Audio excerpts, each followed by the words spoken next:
warfare. Red alert, it's warfare. We mentally and physically caught in the crosshair. The fight is for the soul, so many have lost their son. They trying to change your image like women in false hair. The cross bear, the image that the lost share. Unaware Satan's declared war and all's fair. It cost their souls a fortune. The scorching 70 times hotter than the earth's portion. Caution, red alert, caution. They sizing up my people like a slave auction. I told us taking on the soul of every lost one. Run, son, better yet, retreat, son. The beast run the system for a simple reason. Control thoughts that haven't been taught is treason. Think, son, better yet, reflect, son. The rate of maximum state pen erection. The modern day enslaving of dark complexion. With this wicked prison industry out complex, son. Red alert, red alert, red alert.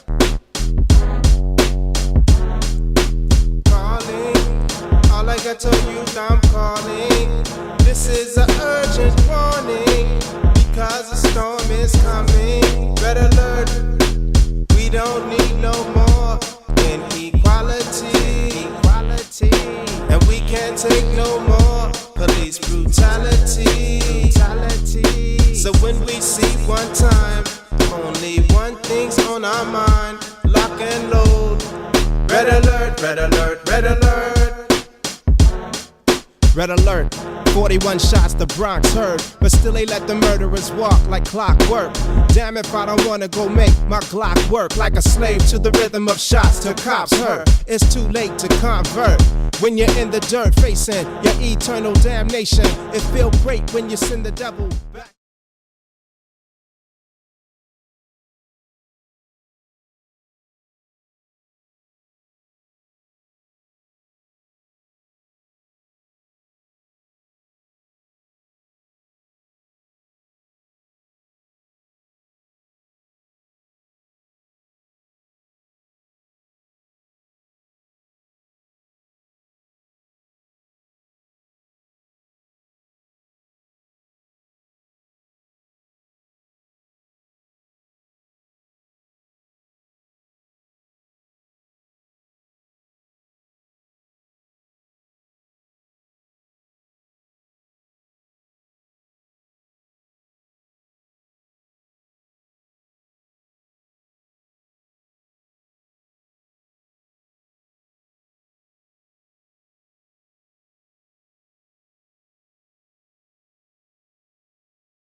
say?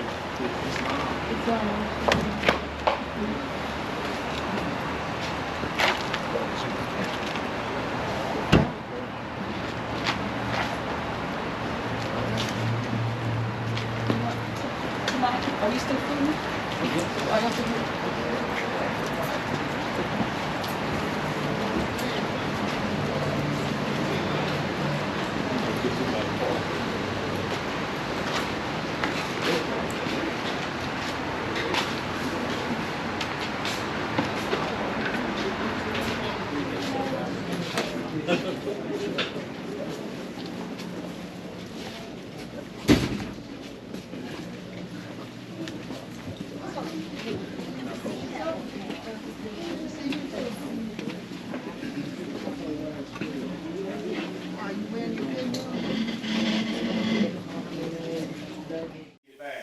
Never before have I needed finance as badly as I do at present, that I may shove aside the discord that is facing the nation.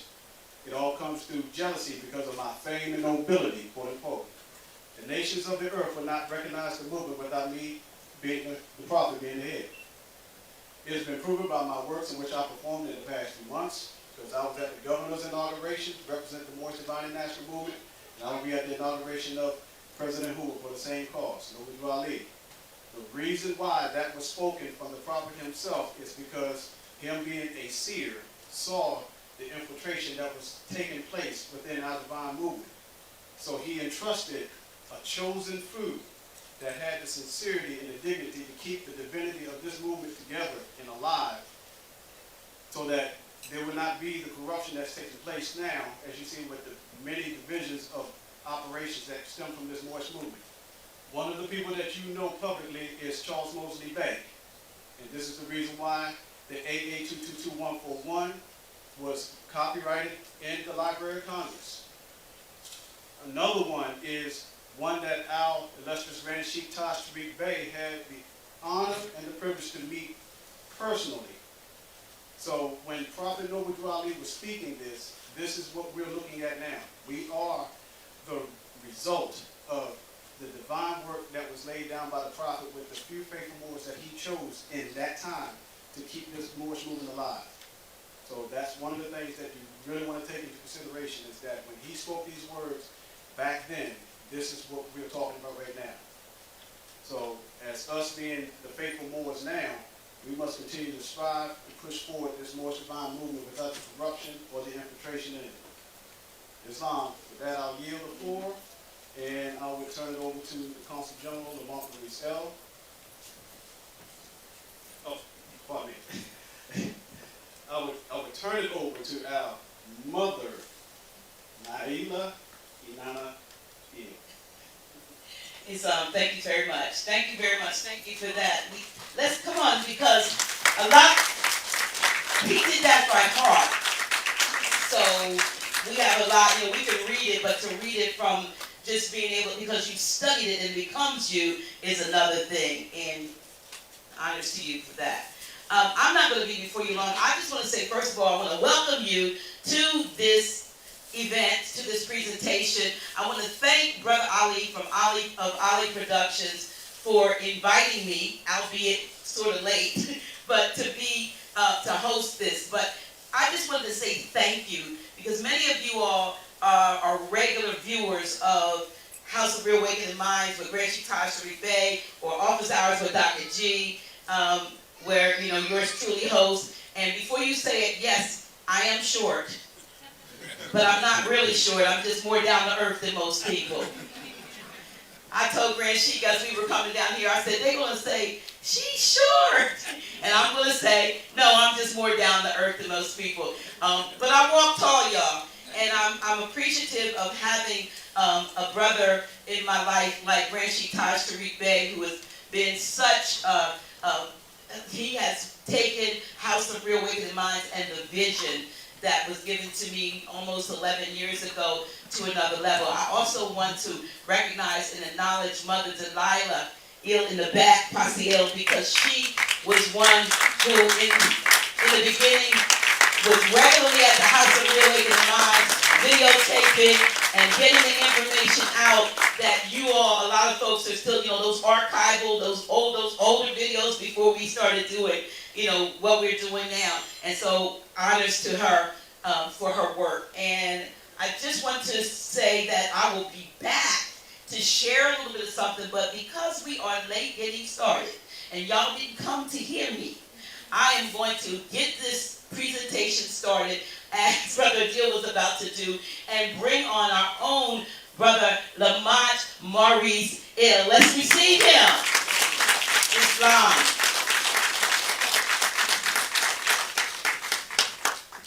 Thank you. Oops. Oh, okay. I'm sorry. Islam. Once again, thank you all for coming out. I am Lamont Maurice L, Consul General of Morocco. I am stationed here at the Maryland State Republic. I actually want to give high honors to Dr. G, because if it wasn't for her and her platform, I wouldn't have known myself. And most definitely high honors to Grand Sheikh Tarik Bey, because I'm not gonna lie, I found it on YouTube. Started with driver's license fraud. And I saw a man with a bush, and he looked serious. And I clicked on it. And this is after I was looking at the sister that was, who was it? I can't remember her name, but she spoke about how income tax was voluntary. She was a former IRS tax agent. It was a sister, I can't remember her name. And then as I was studying those two videos, I was scrolling on the related videos and I saw driver's license fraud. I saw Brother Taj, and he had another type of fez on. I can't remember it. It was like black with some shapes on it. And I clicked on it, and one of the first things that stood out to me to this day was, we're adults, so we don't have time to believe. I'm going to give you reference points so that you can go and check it out for yourself. So you won't say, Taj said so. And that stuck with me, because I never heard anybody tell me not to believe what they're saying. He didn't say it directly to me, he was talking to the audience, but it was shown on YouTube. And he was making a lot of reference points, starting with the word driver and how that's a commercial word. And he spoke about connotative linguistics. I never heard of that term, connotation, before, which is the suggestive meaning of a word in addition to the explicit meaning. So it means, it doesn't mean that. It was attached to the word for the purposes of deception. So that's an actual term, connotation. And that being the antonym of denotation, which is the true or explicit meaning of a word. So I was like, dang, okay, well, driver. So why would we need a driver's license if we're not doing commercial activity, right? So then he started talking about the treaty, saying that this was Morocco. I'm like, hold up, all right. The Kingdom of Morocco, or here, this is Morocco? So I was like, okay, well, he said, reference points. And he spoke about the Library of Congress, and I was at DC at that time, still am. And I made a visit to the Library of Congress. I didn't have no other reason to go there prior, other than on a field trip. I'm sure a lot of us went on field trips to the Library of Congress. And it was three big buildings, and I didn't know where to start. So I asked people for the direction to the law section, and they directed me there. I can't remember what building it was, but I went to the person that was acting as the librarian in that section, and I asked them if they heard of a treaty of peace and friendship between the United States of America and His Imperial Majesty, the Emperor of Morocco, because I saw it on the website. However, I wanted to see an actual certified copy, and I saw it, and it was written in Arabic and translated into English. So I said, excuse my French, I'll be damned. So the United States of America has a treaty with the Emperor of Morocco, and we all know can't be talking about the Kingdom of Morocco, because the head of a kingdom is a king. So who's the emperor? And where was he at? And then Brother Taj talked about New York, the Empire State.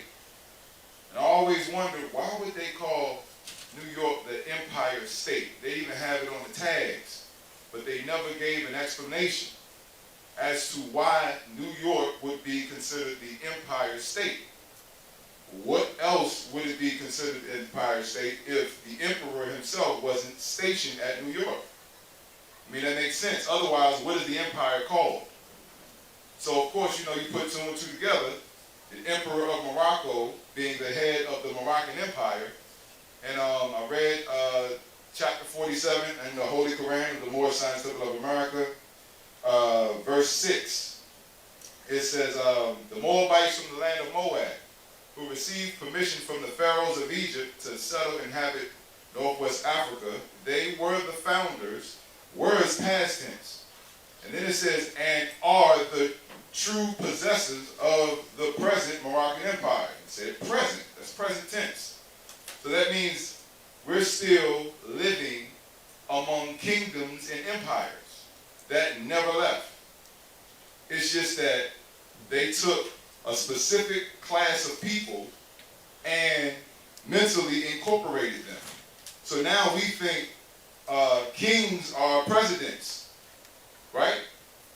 And we think that the place we live is a corporate state or state of Maryland, which is really an incorporation. And the institutions that they call school were actually institutions. You get the same ID that you get in prison. The same classrooms, settings, as in prison. Same buses as prison buses. Ask me, I've been there. And, you know, getting back to a Grand Sheik, Tarik Bey, I did a lot of research and studying, and I'm actually a person of action. So the only way I'll know truly if it's real is if I actually do it. So before I actually met Tarik Bey, I met him on YouTube. And I studied and I studied and I studied, and then I saw a brother out at New Jersey with the black fez, standing before a foreign hybrid European colonist female, challenging her jurisdiction and talking to her as if he had the authority. I was like, damn, this is real.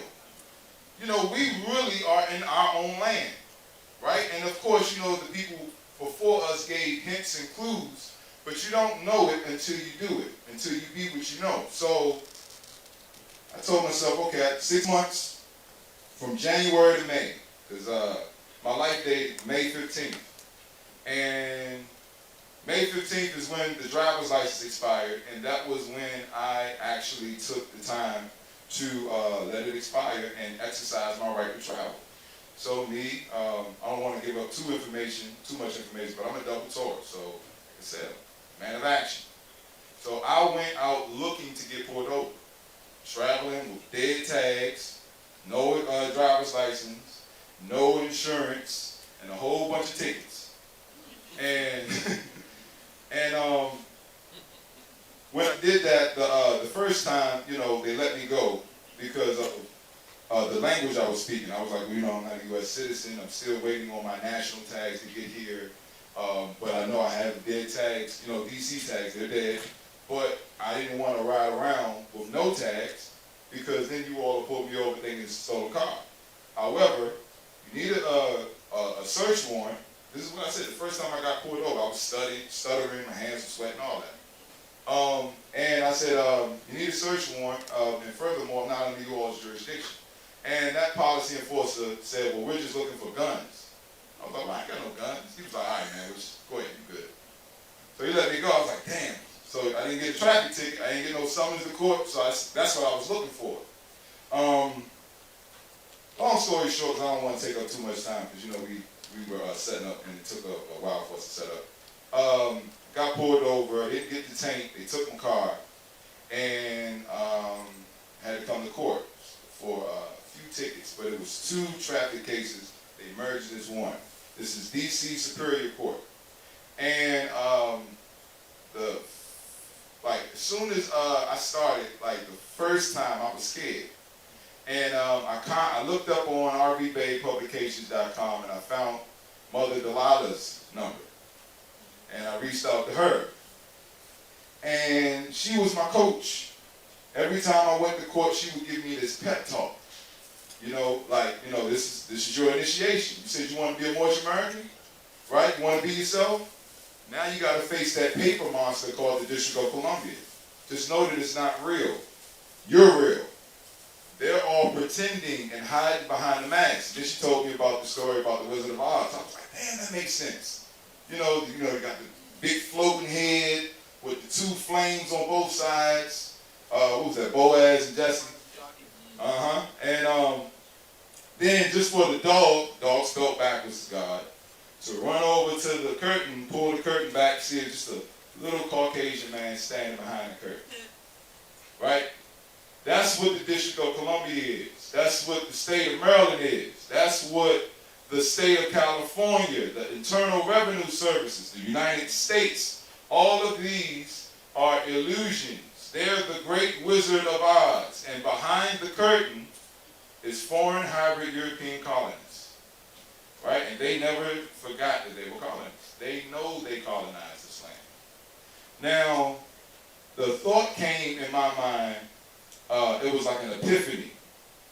Well, when you strip everybody that's branded Negro, Black, and colored, strip them of their normal urban clothing, and then put indigenous clothing on, and stand them by the people that they show the National Geographics as the indigenous people, stand us right next to them, and then you won't see no difference. Right or wrong? I thought about that. And I was like, well, damn, yeah, well, we would be, if we were the first man, well, really, woman is the first man with the womb. But just speaking as collective, if we were the first, we would be the aboriginal people of the world. How would they say that they brought us from one continent over to another continent if the people here look just like the people over there? Right? So I thought about that. So then I was like, okay, and eventually, shout out to Delilah, because she coached me, just real quick, she coached me through all 4 cases. And then the 4th case, just real quick, the 4th case, I said, okay, I keep going back to court, and they keep transferring it to judge. I mean, what do I do now? She was like, well, stop going to court. Why you keep going? I was like, well, they keep saying if I don't come back, they're going to issue a bench warrant. She was like, all right. Okay, well, are they talking to you? Or are they talking to Lamont Maurice Butler, the black male? I was like, well, they're not talking about me, but they're talking about me. And then that's when I saw where the deception is. This is why it's important to know thyself. Right? And when you know yourself, the common senses that apply when you're speaking to someone just like you and you won't let them play you applies to everyone. You shouldn't let nobody play you if you know who you are. So I said, okay, you're right. She said, did you file your default judgment? I said, well, no, I didn't file that. So I went in there, sent it off, and I said, just don't come back. She said, no, don't go back. Even if they try to kidnap me, yeah, well, let them kidnap me. But don't go into the lines, then why would you do that? Right? So I didn't come back. But just to be sure, the Scorpio moon in me was like, all right, I got, because my emotions started rising. And then my mom is a Scorpio sun. So she challenged me. I'm Taurus moon. Taurus sun. So we going back and forth, like, I'm not listening. I don't care. I'm not going. You saw me go all these times, and I'm not tripping. I know what I'm talking about. If they had the authority, they'd have been held me in contempt of court. But they didn't. They just kept talking trash and rescheduling and saying, we're going to take you to trial. And they never took me to trial. It was always a hearing. And then the second to last day, it was the 3rd time I went, they switched up the courtroom and sent me to a wrong courtroom so I could get an FTA. Right? So they do all types of things.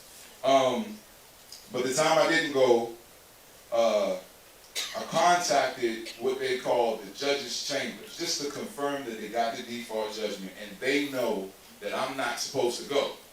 And I remember Taj saying also in YouTube that don't go because, you know, you want to just defend yourself. Go to teach people in the crowd, because technically you don't have to be there. But by you being there, you're going to be the light in the room. So you demonstrate, not for you, but for the people that don't know who they are, the people that's being human trafficked in these venues called traffic court. Because that's human trafficking. That's exactly what traffic is. There's no such thing as traffic court. So I did just that. Contacted, real quick, I did that, meaning I met some people in the crowd, you know, talked to them, showed them some of my paperwork, and I referred them to the website that I was studying from, which was, at that time, it was rvbaypublications.com. So the last time I didn't go back to the venue, I contacted the judge's chambers, and I told the clerk, said, listen, did you all get the default judgment, the notice of default judgment? Just so happened to be a sister, you know, stateless person. Yeah, we got it. It don't mean nothing. You need to come to court. I was like, well, no. Y'all got it. Did y'all file it? Yeah, it's filed. That doesn't mean anything.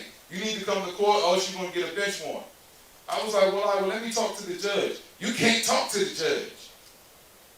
I'm like, well, wait a minute. You can't just tell me I got to come to court. You better come to court. So we going back and forth, right?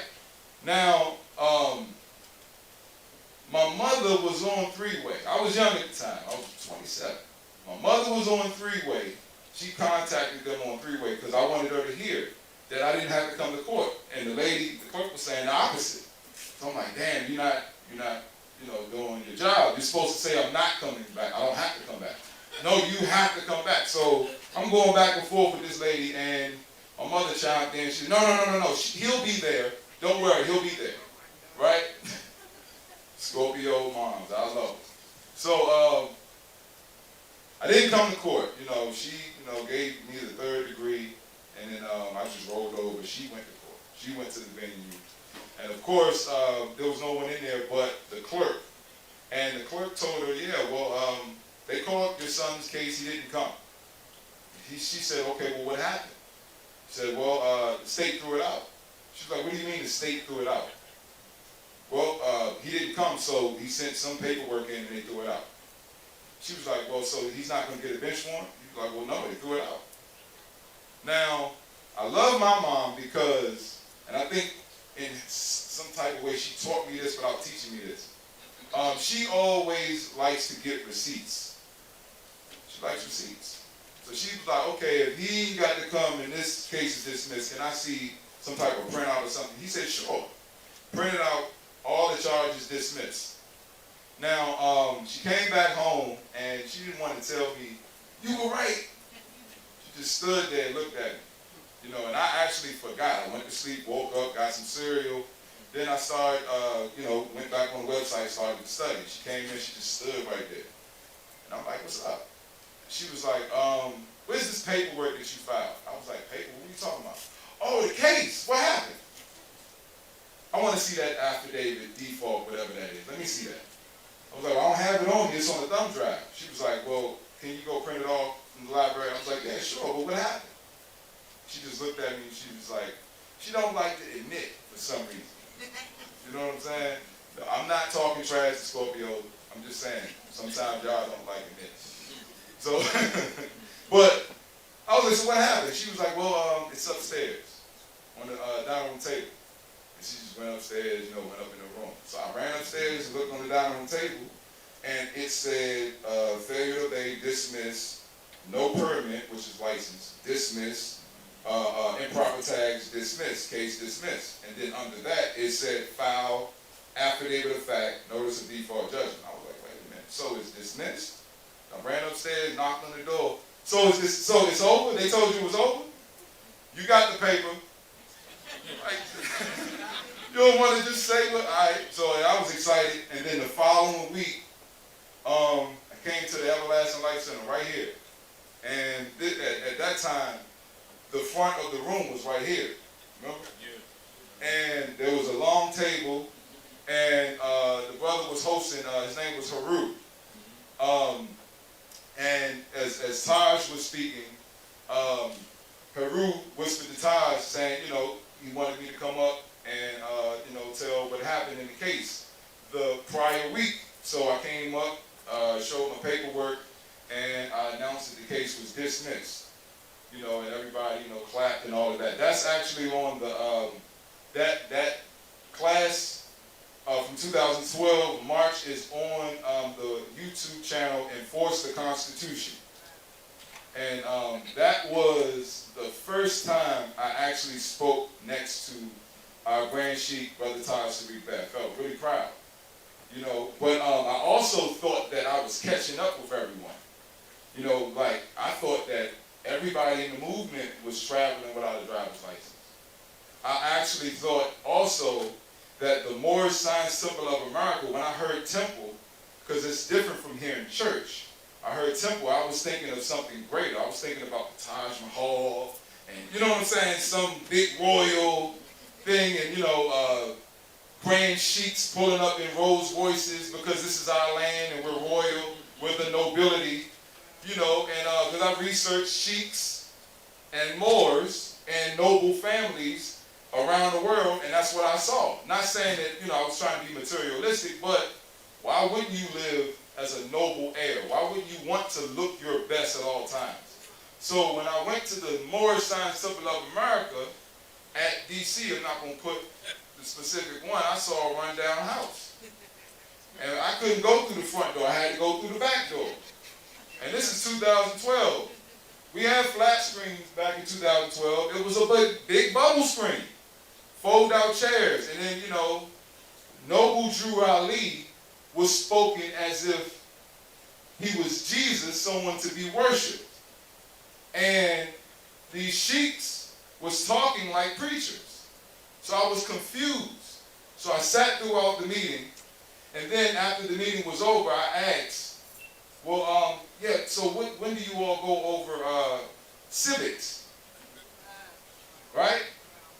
Or is that on Sundays? Because I remember reading in the Divine Constitution and Bylaws, what's that, Act 6? From out of Sunday school comes the guiders of a nation. So the people that guides a nation has to know what? Civics. So civics, Sunday, right? Holy Day, Friday. No, we don't teach none of that. That's that Great Seal stuff. No, we don't do that here. Don't draw and say nothing about that. And I was like, well, wait a minute. I'm new, but I did read the Moorish literature. And in the Moorish literature, and the divine warning about a prophet for the nations, he said what the great missionary work is. And that's the enforcement of our Constitution, right? So that we can learn to love instead of hate. That's not what that meant. No more. That's not. Put the hand. That's not what that meant. Well, what did it mean? Enforce the Constitution. He said, no, we not doing that here, brother. Matter of fact, hey, brother, come here real quick. Let the brother know, what it is that we're doing. Yeah. Come over here, brother. See, we follow the prophet's words. And started doing all of that, and I'm not a follower. No, I'm not saying that we don't need to follow, because following a pattern is how you learn. Nevertheless, I don't follow anything, because that's what attracted me to Taj. He said, "Don't believe what I say. I'm going to give you reference points so that you can go and check it out for yourself." One of those reference points was the Moorish literature, divine warning by the prophet for the nations. We good with the sound? Okay. I think I keep hearing myself go out. And 1 + 1 is 2. And when the sun is up, 12 o'clock noon, you can't tell me it's midnight. So why are you telling me that I'm not reading what I'm reading? And then I saw another YouTube video, and I talked to Sister Delilah, and saw another YouTube video with Brother Tires, and talked to another sister. And they talked about the infiltration. And I was like, oh man, so it's always something. It's always something that's holding us back, right? And studying the Black Panther movement, the Nation of Islam movement at that time, what was it, Move 7 or Move 9? What was that, in Jersey or Philly? Yeah, the Tulsa, Oklahoma bombings and all of that. And I saw the common denominator. The common denominator was we, in the past, continued to choose personalities over principles. We didn't vet the people that were infiltrated because they looked like us. And that was what Noble Drew Ali said in the Divine Warning by the Prophet for the Nations, and in what Brother Adil read, to be proclaimed in every meeting. It is our people. I mean, how else would a group of other people, foreigners, come on our land, the land of the free and the home of the brave, and take over if our people didn't help them? How? We're strong, we're fearless, we're intelligent. Push any one of us in the water, we're going to learn how to swim. Straight up. I don't know how to swim. Get pushed in the water, you're going to be splashing and everything. You're going to stay above water as long as you can. That's our nature. That's our makeup. So I came up with the a maxim of my own: choose principles over personality. And I connected it with the ancient maxim: many are called, but few are chosen. And when you hear that maxim that's read out of the Bible, you think that they're talking about this supreme deity, God. He's the one that chooses, right? No, you do. You choose who you associate yourself with. Birds of a feather flock together. So if someone among you is flocking a different direction, but they're wearing your clothing, your turban, your fez, you need to judge that man or that woman by their principles, not by their personality. Because the personality is the reason why we're still in the predicament that we're in. It's 2000, Gregorian calendar year, it's 2021. Noble Drew Ali has came on this scene and has given us everything it takes to save a nation. Over 100 years ago. And we're still stagnated. Which is why when he said it'll be the third and fourth generation that's going to come into this movement with their eyes wide open, seeing and knowing, it's going to sit you old Moors in the back, not talking about age, the old way of thinking, right? I'm not bragging when I say this, I'm not boasting, but I am one of those new Moors. And I have no tolerance for someone's personality because of the shit that I went through. And I had to go through it so that I wouldn't have that tolerance. And then I heard Taj went through it. You know? He went through some things. He lost some things. He would share his story every once in a while in these meetings.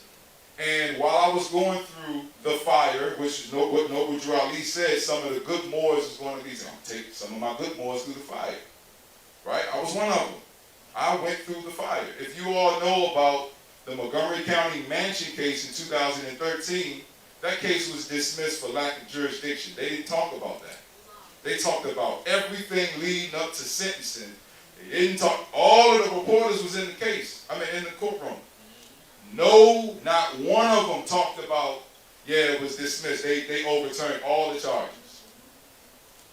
And what they did was they swapped out the case numbers. I found out at the last minute the jury said guilty for all the charges in the new case. So I had to go to Montgomery County Detention Center, which is called 7 Locks. 7 Locks, Delilah, Samson. And they didn't give me any paper. They sent me straight to lockup. So the only paper I had available was sick call request forms. I took the back of the sick call request form. They gave me a small little rubber pen. And, the desk, anybody that's been locked up, you know what I'm talking. It's like a little desk. Sometimes you get cells that don't have desks, sometimes they do. The desk is small, the chair is a small, round, metal chair. And you sit there too long, you feel like your butt goes flat, right? And it goes numb. Nevertheless, I was not trying to go to prison, or I wasn't intending to go to prison for 60 years, because that was what they were trying to do. And I stayed up all hours of the night, rewriting and rewriting and rewriting a writ of quo warranto off the top of my head on the back of a sick call request form. And it was for 55 days, pending sentencing. And when I went up for sentencing, I had a trash bag full of copies of documents. So they laughed when I came in the courtroom, you know, in the venue, you know, with my, you know, like this, with the trash bag in my hand, put it on the table, and I came in there and something told me to speak with authority, speak with clearness and with power. And that was a chapter. What chapter was that? Chapter 7, in Circle 7, when you stand before the Brotherhood, and he said he answered all questions with clearness and with power. Anyway, Terrence J. McGann was the person acting as an administrative clerk in the case, calling himself a judge. And I met him before. They said he was the worst judge in the whole Montgomery County Circuit Court. They made the case a track 4 complex case. I didn't know what that was. I know what complex means, complicated. I was like, they can't be talking about me being complicated. You don't have jurisdiction, you can't prove it. But anyway, went before him. First thing I said was, remove these cuffs. I need you to remove these cuffs. He said, okay, Mr. L. Deputy, could you remove the cuffs? And I said, oh, shit, remove them. So I said, remove them from her too, because the sister, you know, who I was, my consort at the time, you know, she was, you know, riding with me. They removed the cuffs from her so that I can, you know, get the paperwork together and all of that. And I talked about the affidavit of fact, writ of quo warrant, affirmative jurisdiction quo warranto, is what it was called at that time. And the notice of default judgment and the writ of error. I wrote up the affidavit of status, nationality. I did everything that came to mind. And I said, we cannot move forward due to lack of jurisdiction. He said, okay, I got you. So I'm going to give you a continual objection, and it's going to be noted for the record. So we're going to go to the state. Anything from the state? Objection. No. We're not going to the state. We can't move forward due to lack of jurisdiction. And it's like the more we went forward, or the more he tried to move forward, the more louder I got. And I started to project my voice a little more. And he said, Mr. L., you're very intelligent. I see that. See, you got your girlfriend here who's following you. But I'll say this. You make it really hard for people to like you. So I don't give a damn if you like me or not. You're not sending me to prison for 60 years if you don't have the jurisdiction to do such a thing. So we not moving forward. He said, Mr. L., you're not going to prison. He said this in front of everybody. Now, when he first said it, the first thing I thought was, he must mean today. Because they were magicians. So he probably going to say, you're not going to prison. And then later on, yeah, tomorrow you're going to prison, or next week. I said, no. We not going to prison at all. He said, no, you're not going to prison at all, Mr. L. Just let me move forward. I got to let the state speak. It's like, all right, well, I forgot what I said at that time. This is in 2013. And she squeezed my hand. She was like, look, shh. I was like, all right. So I sat down and I looked at everybody. Everybody in the venue was just looking straight, as if they did not hear him say, you're not going to prison, Mr. L, at all. Right? And I started to see the animal husbandry training, the docility training, how they will say something and it'll go over everybody's heads. So I said, okay, let me see how this is going to play out.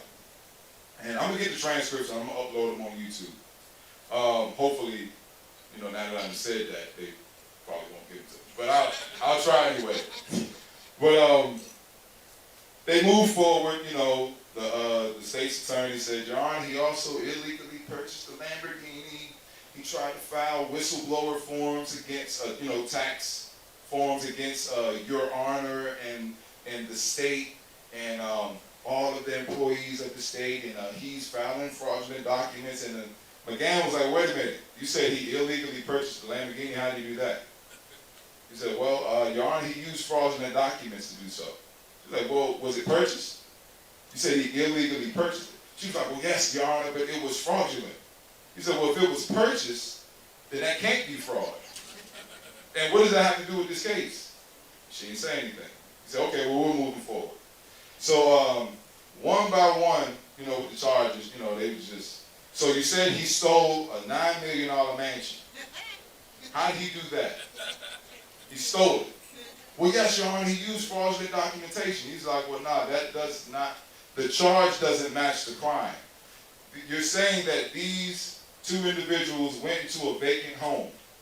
No one was in there, nothing in there. And you said that they stole it. They stole it. Now, that's what the theft over 100,000 plus charge was. And then he said, and also you said that he committed burglary, first degree burglary. Although there were no signs of forced entry and there was nothing in the house to be stolen. How do you do burglary? So I'm just looking, I'm like, oh, so this is how they do the window that Taj was talking about. This is how, okay, so he's just picking apart their prosecution. Colloquially, right? Their prosecution. Because there ain't no pro se. I ain't pro se. I'm in appropriate persona. And I said, okay, so they're just going to make it appear as if they prosecuted the case wrong. Now, anybody that knows real judges, the judges is who? The jury. If the jury said guilty, and this man on the bench can come behind the jury and then overturn everything, then what does that say about their venue? It's not real. It ain't real. It's a Wizard of Oz. It's a strong delusion that's talked about in 2 Thessalonians chapter 2. For everybody that chose not to accept the truth but wanted to believe the lie. Right? And so here I am today. Right? Well, real quick, I went to prison for another case with individuals that had nothing to do with that. All of them took a plea deal, and I tried to help defend them, but they didn't want to help themselves. All of them took a plea deal, and a part of the plea deal, they couldn't call themselves Moorish Americans anymore. They couldn't use L or Bay at the end of their names, and they could not reserve their rights. That was Charles County. They denationalized them, and they consented to it. And then one of them got on the stand and then pointed at me and my consort at the time and said, yeah, they said that it was their house. As if to say, we went from stealing a $9 million mansion to stealing a $100 and something thousand townhouse. All the way across town. If anybody knows the area from Montgomery County to Charles County. And, of course, they put me in the news saying, be careful, he might be coming to your neighborhood and steal one of your houses. Said he's a serial squatter. Right? I didn't even know what a squatter was. I thought squatting was, I didn't know. I thought, I squatted in the house. Anyway, so somebody forged my signature on a public defender request form while I was dealing with the Montgomery County case. Charles County, somebody forged my signature. And then they said that I didn't want to come to court, that I wanted the public defender to stand in my stead. And he motioned for a jury trial, motioned for forensic evidence and all of this stuff without me knowing anything about it. And then I got railroaded in prison. And before I went to prison, I'll say this. MST of A reached out to me. I'm not going to say which one. But this was right before sentencing. And they reached out to me through members of the MST of A, and they said, listen, we'll get you out, you and your consort, or they said wife, you and your wife, we'll get you out, but you have to promise to not do none of that sovereignty stuff anymore. I was like, what you mean, give up my birthright? That's what the hell that's why I'm in this movement. Why would I give up sovereignty? But look, that's what they just said. Now, the brothers that was telling me this, they were good brothers. You know, however, because they were rooting for me, right? In the Montgomery County case, and then the Charles County case. But then, after speaking to their heads, they said, listen, we can get you out of there as the Sharifs of the land, the Sharifians of the land. But we're going to come in there, we're going to apologize on your behalf. And you have to not do none of that sovereignty stuff, all that driving without a license and making claim to your land. You can't do none of that. I said, why the hell not? It's my birthright. And it connected with, once again, what Grand Sheikh Taj Sharif Bey said, you know, and what our prophet, the universal prophet, Noble Drew Ali, said. Be careful, Moors. Some of your own brothers and sisters with turbans and fezzes will put you back into slavery. And that's a mental state because we were never slaves, right? It was birthright theft. So I told him no. I came this far. Now, had I not gotten all of those other dismissals, I probably would have said, all right, look, yeah, get me out of here. You know what I'm saying? Because it ain't worth it. But it was a divine preparation. Started with a traffic case, then a car loan, then a mortgage that I helped somebody else with, then a rack of traffic cases in PG County, which is why I'm here comfortable the way that I am in PG County. No license, right? So, and I won all those cases. Then Charles County, you know, I was like, nah, man, I came too far. And I know that it's people looking at me, and I don't even know that they're looking at me. I just know that they're looking at me. If they're not looking at me right now, they will be. And it's not about me. You know what I'm saying? It's bigger than me. It's a principle that I'm standing for. And I didn't have children at that time.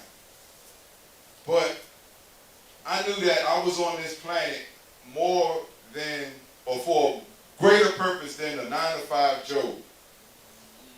Right? I knew that, you know, we wasn't here for just to, you know, go to work at CVS or Bed Bath & Beyond and then, you know, retire when we 50, 60 years old. You know what I'm saying? And then for what?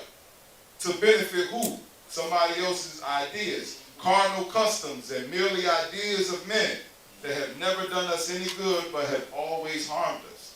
So I said, nah, man, I came too far. If y'all aren't going to do y'all job, I'll get myself out. Maybe I'm supposed to go here. Didn't the one they called Jesus in the Circle 7 go to the decimal Crips? And I looked up decimal, the definition of decimal, then I looked up the definition of Crips. You know, Crips is where dead people go, right? They all have cells, which is short for cellar.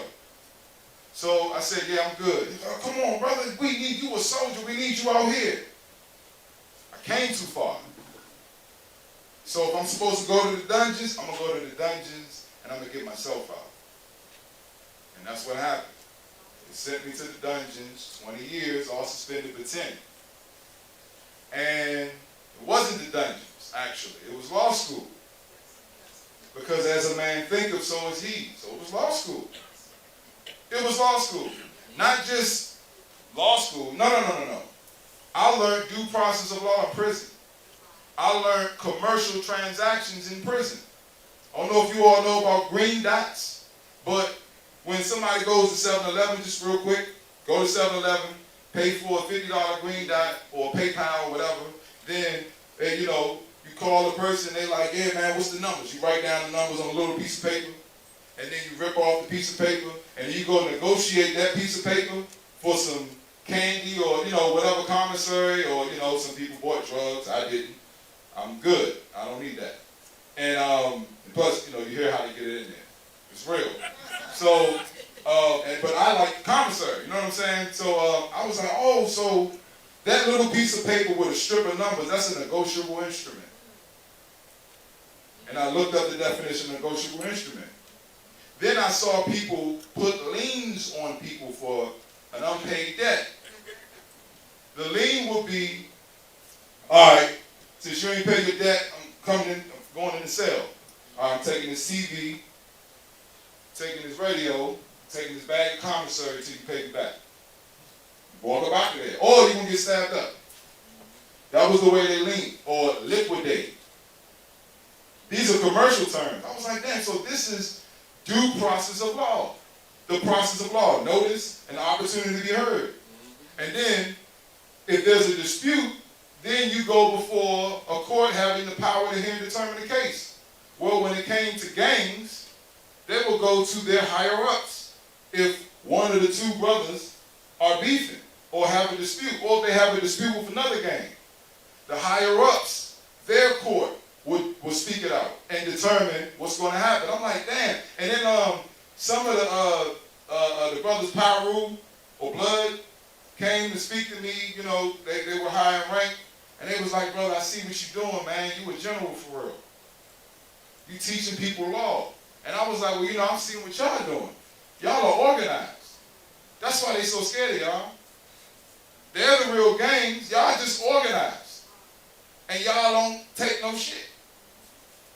That's all. And some of, you know, got the ignorance ones among them, but they get sanctioned, right? I watched all of this in prison. And I understood that I did not go to prison. I went to law school. That's right, that's right. Not saying that everybody has to go there. You don't need to go there. Because if one of us learns it and, you know, we're not for self, then we all know it. So here I am, in the office of the Consul General of Morocco here at North America. Because Morocco is an empire. And my paper trail shows my principles. It's on www.enforcetheconstitution.org. And that's not just my paper trail, it's other people's paper trail that I assisted. And this isn't me bragging. This is me telling the truth. And this is also me being a student of our Grand Sheikh, Brother Tarik Bey, when it comes about when it comes to consular jurisdiction, the platform, the venue, the court that we settle all disputes.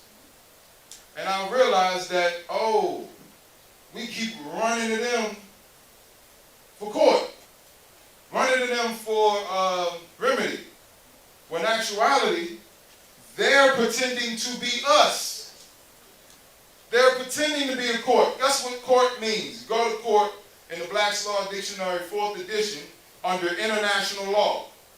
It says the person in suit of the sovereign. It doesn't say a building that says such and such courthouse on it. That's not court. That's practice. It also says the place where the sovereign sojourns with his royal following or regal retinue, wherever that may be. We can have court right here. Us. Because the court is the sovereign. And who's the sovereign? The people. That's what I learned. And guess what I did in 2016? I drafted up my own release order and signed it as a judge. Sent it off to Charles County Circuit Court. I forgot the case number. It's on the website. But I sent it in. I was like, let me see if they're going to file that. And they filed it. And then I had someone, a brother, I ain't gonna put his name out there, Maurice, he went, acted as a process server, got the certified copy of the release order, the writ of habeas corpus ad subjiciendum, issued by consular court. I just called it consular court. And I signed it as a judge. And of course, word got back to them. We sent it to the commissioner of the Department of Public Safety and Correctional Services. And if y'all listening, I know y'all know I'm telling the truth. And talking about the people at the prisons. And they packed me up because I was at that time, I went from medium maximum security to minimum security. Then they put me in administrative segregation, pending investigation. And the case manager came to see me and was like, yeah, this one right here, oh, he's funny. I've never, in the 20-some-odd years, ever seen somebody call himself a judge and signed off on their own release order. Can you believe that? This dude right here, oh yeah, he gonna get it. So I was like, well, they filed it. And it was like, yeah, sure. So they thought that I had somebody copy a file stamp and true test copy with the seal and all of that, the court of that venue, and put it on a release order, and then sent it to the commissioner. of the Department of Public Safety, or DOC. And I said, nah, I didn't do that, man. All y'all gotta do is go look it up in the records. Matter of fact, y'all go to Maryland case search. Yeah, sure, whatever. Go to your cell, right? So it was 23-1. And I was in there with the brother who was Pyro Blood, and young brother, very knowledgeable, and I taught him about mortgages and how they're fraud. So for the first week, every day we studied. And I was like, look, just give me my stuff, give me my, my books and all of that, and I'm good. I don't need to go out for a 1 hour walk back and forth in this little area. I don't need to do that. I'm good right in here. So he eventually got on the cleaning crew, and he started teaching the COs in segregation about foreclosures and how mortgages are fraud, foreclosures are fraud. And they was like, man, who the hell taught you this? It's like, man, the brother right there in the cell. So we started getting free lunches, not free lunches, but the real food that the COs eat. We started getting that, you know what I mean, in exchange for some information. So it was real cool, but then the lieutenant, he came down. This is 2.5 months later. Before 2.5 months later. The first 2 weeks he came down, was like, yeah, you Butler, right? Yeah, you. They gonna have a street charge against you. Attempt to escape prison and escape contraband. Yup, you gonna get an institution charge and a street charge, and they're gonna raise your security level. You ain't going nowhere. 2.5 months later, he came back, and this is when, I was getting fed through the cell, it was pouring my juice in between the bars, and he walked up, he was like, Butler, you Butler, right? And I was like, that's what I'm in here as, well, what's up? He said, so you mean to tell me what you found, whatever that thing was, you can do that? I said, what you mean, the habeas corpus for the habeas corpus? He was like, yeah. I was like, well, Article 1, Section 9, Clause 2. The privilege of the writ of habeas corpus should not be suspended. Of course I can file that. I told you that 2.5 months ago, though. He was like, okay. All right, that's all I wanted to know. And then left. I was like, whoa, Mr. Simmons. Yeah, Simmons. So wait, you mean to tell me you came all the way down here 2.5 months later to ask me if I can really file that, and y'all saw that it was filed? He was like, well, yeah, I just wanted to know. I didn't know. And then everybody that was in the cells next to me, they was like, what are you talking about? File what? He was like, don't worry about it. All right, man. And they left. And so they all asked me, what you file? I said, a release order. They was like, man, F out of here. You ain't filed no release. How you do that? I was like, don't worry about it. They was bidding or whatever, trying to make time go past. Then 3 days later, I got shipped all the way out Eastern Shore. And they raised my security level, and the case manager out there was like, you don't have any extra charges or any tickets. Why they send you out here? I was like, I don't know. I was sent to you to find out. So that's when I found out that we are supposed to be executing the judicial power.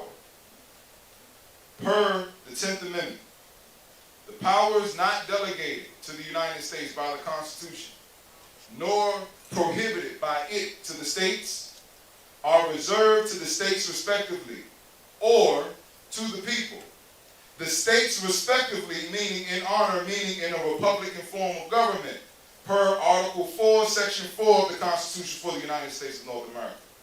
Or to the people, we the people.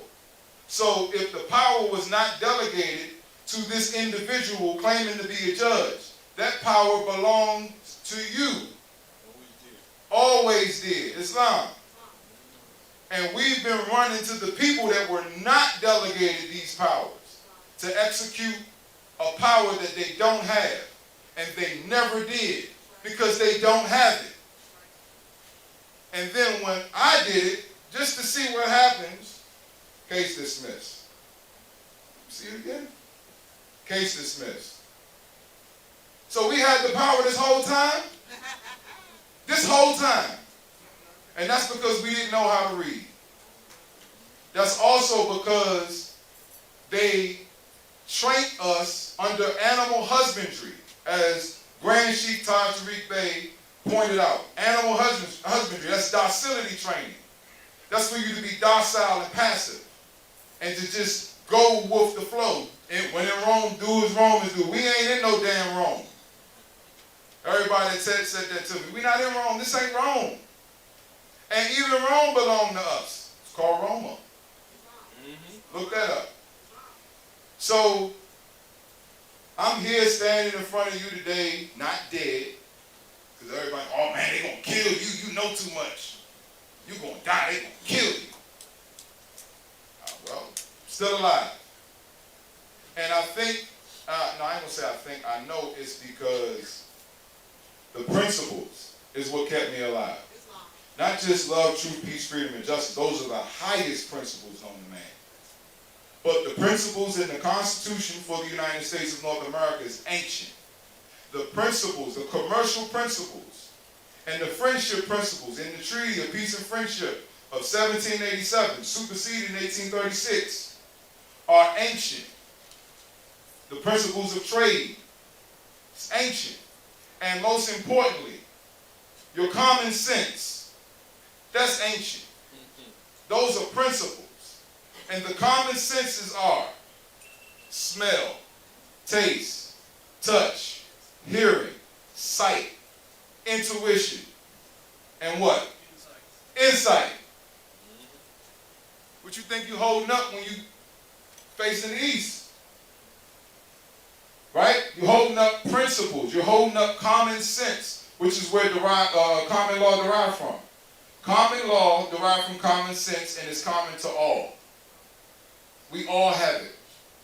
Drew Ali said, I've taken away all excuses. And that's what kept ringing in my head while I was in all of these jails, going on a jail tour from Charles County, Montgomery County, Prince George's County, Alexandria, ask Taj. And everybody like, yeah, Taj abandoned that brother. He was coaching me the whole time over the phone. Because chapter 1 says, chapter 1 in the Holy Quran of the Moorish Science Temple of America says, man will regain his lost estate, his heritage, but he must do it in a conflict that cannot be told in words. Yea, he must suffer trials and temptations manifold. Are you scared? So guess what? Just like a bully, that's the bully of the school and you new on the block and you ain't got no wins under your belt, he's going to bully you till you whoop his ass. So whoop his ass. Beat him. Otherwise, there's dossiers. This is in their Silent Weapons for Quiet Wars. There's dossiers they keep. They call it input data. All of the data, all of the information that you input or put in with them when you signed up for the driver's license once upon a time, when you got your bank account, when you registered your car, or when you went to go and apply for work for a job, and it filled out the W-2, W-4, all of that is input. When you signed up for electric, gas, sewage, etc., right? Internet, Cash App. That's input data. So they've got data of you giving up your birthright. Yeah, of course you want the electric to cut on, right? Of course you want a house, you want a car. You want to work so that you can provide a living for yourself. However, that's input data. So there's no record of you challenging and reclaiming your birthright. So why would they just give you your birthright back by you just putting them on notice? If they're parasites, I'm going to just put them on notice. I should be good, right? I thought that in 2012, a few of us, and we were traveling around, and he wasn't messing with us at one point until they found out, yeah, that brother right there, he's the only one that knows. And they took me out. Asked Dr. Baruch, asked Ali, asked Taj. It was the truth, because it's not for just one of us to know. My liberation is connected with everybody. Taj has been doing this all these years because his liberation is connected to the people. So it's all of us. Court is not one person. Court is the person in the suit of the sovereign. Person, meaning personality. The personality or the body, and the suit or the pursuit. or the following of the sovereign. The sovereign is the people. That's court. So we've been tripping. We've been tripping. They ain't really been violating us for real. They just been holding, this invisible monster in front of our faces, and we just been too docile to challenge it, smack it out the way. Right? But first, you want to learn how to challenge the people right beside you to say that they can help you. Because that's what I say. Anybody say they can help you, tell them, all right, well, let me see where you helped yourself. Because full faith and credit shall be given, right? In each state. This is Article 4, Section 1 of the Constitution for the United States of North America. Full faith and credit shall be given in each state to the public acts, records, and judicial proceedings of every other state. Why would you give full faith and credit to someone that hasn't proved you anything? This is our fault. So if our fault, if we're the problem, then guess who the solution is? We are. Isn't that what the Circle 7 is? A man must find his devil. He must look where? Within. His name is self. And if man must find his Savior, he must look towards Jesus. Right? No. Because Jesus means justice. That's you. Let somebody smack you in the face right now. Who gonna get the justice? Who gonna serve the justice? You are. You ain't gonna call. Are you gonna call 911? I just got slapped in the face. No. Shame on you if you do. If you know what 911 really is. So, these principles are ancient. They still apply today. And if you don't exercise your birthright and know how to defend it, then you're considered to be a subject of these dominions. The Secretary of State for the United States Department of State, which is where I used to work at. I was a top secret. I had a top secret security clearance. No, I wasn't the FBI, CIA, or none of that. I was a federal State Department employee. I had the badge. I pushed carts of paper, delivered the paper to the offices, and I went home. I ain't really talked to nobody in there other than my mother, because she worked there. But I did see consuls. I saw ambassadors. I saw ministers. I saw foreign nationals, and I saw diplomats. And all of them had flags either on their person, like this, or on their automobile, or in front of their embassy or consulate or domicile, and on the paperwork. I saw flags. So I understood that concept. Without the flag, you're classified as a stateless person, a person without a nationality or a nation. And nationality is citizenship. And that's a compound word. First word is citizen. Second word is ship. Right? So this is all dealing with ships, docks, merchants, traders, traffickers. What else? Cargo, vessels, and sea. Right? Charters. All of these things. This is what it's dealing with. This is the language that we're supposed to know. Otherwise, you are a subject of these dominions. That means you're subject to the will of someone else. That's what that means. So when you go to, I know you all can see it, but they can't really see it on Zoom. But when you go to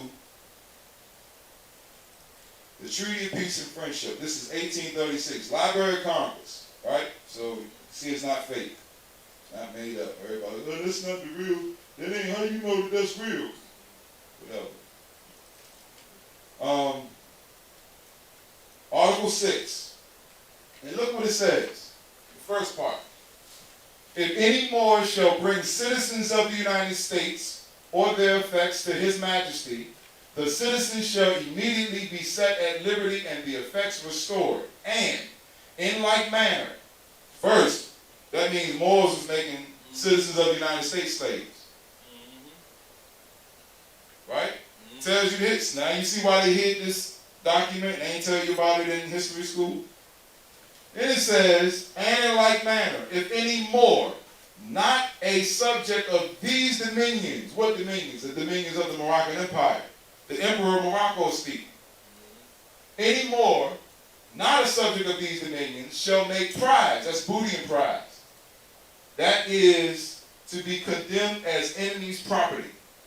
right, under the laws of war, shall make prize of any of the citizens of America or their effects, and bring them into any of the ports of his majesty, they shall be immediately released, as they will then be considered as under his majesty's protection. So what Article 6 is showing is classification. It classified Moors that are not subjects and Moors that are subjects. And look at what the Secretary of State said in this congressional record. This is Citizenship of the United States, Expatriation and Protection Abroad, letter from the Secretary of State submitting report on the subject of citizenship, expatriation, and protection abroad. Right, 1906. Let me zoom in. And it reads, Sir, there are, strictly speaking, no Moroccan laws relating to the citizenship of Moorish subjects in Morocco. The fundamental laws of this non-Christian country are based entirely upon the Islamic code, no part of which treats of the subject of citizenship. There are, however, numerous treaties and conventions between the various Christian countries and the Moorish Empire, by means of which citizenship in this country is defined. But as I understand from the above acknowledged instructions, that it is not the desire of the department to call for a report upon such lines, I will therefore confine these remarks to general conditions existing which may possibly be of some use in connection with the information desired. They didn't want to talk about it, but guess where they put it? Guess where they put their foreign policy? Oh, hello? Testing. That's static. Go ahead. Guess where they put their foreign policy? The foreign policy that they talk about in the presidential debates and all that. What about foreign policy? And they always kind of skip around it. The foreign policy is called, you ready? Consular Notification and Access Manual, 5th edition, 2018.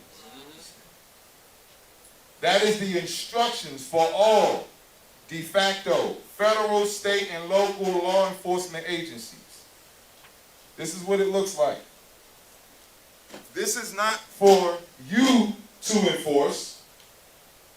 This is their instructions. When you go to about this manual, it says the instructions in this manual are based entirely upon treaty obligations. Treaty obligations. So yeah, you can study this, but you speak treaty obligations. You're enforcing treaty obligations. The brother that was at Pittsburgh, Pennsylvania, that put the flag outside of his pickup truck, listen to what he said. I know he was, irate and going off, right? I ain't giving you shit, right? But he wasn't just saying that. He said right here under Article 6, I'm supposed to be set at liberty. MFer? That's called treaty enforcement. That's a treaty obligation. So he enforced the supreme law of the land. He spoke what is called consular jurisdiction. Right? That's their instructions, because they don't know how to speak consular jurisdiction. Well, I ain't gonna say they don't know how.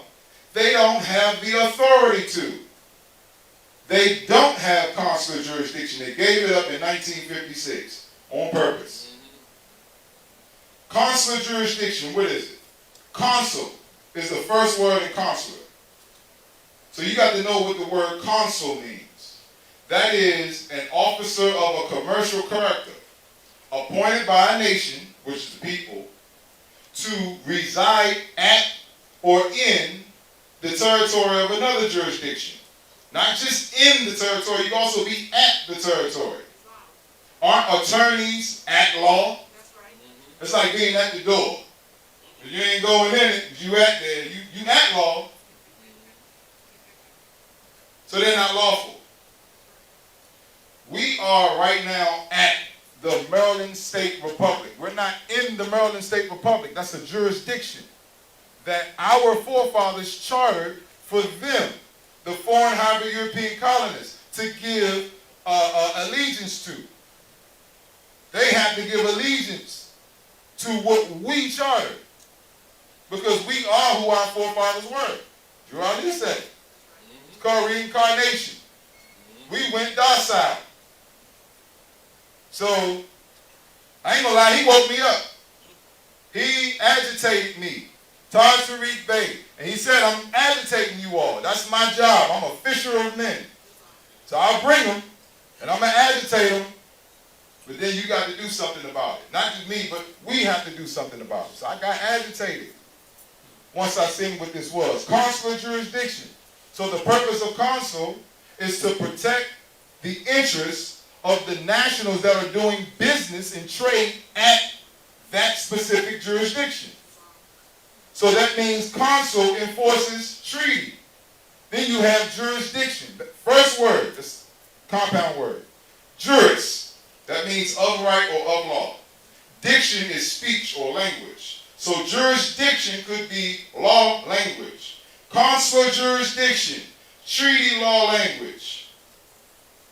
When you hear consular jurisdiction, I'm under consular jurisdiction.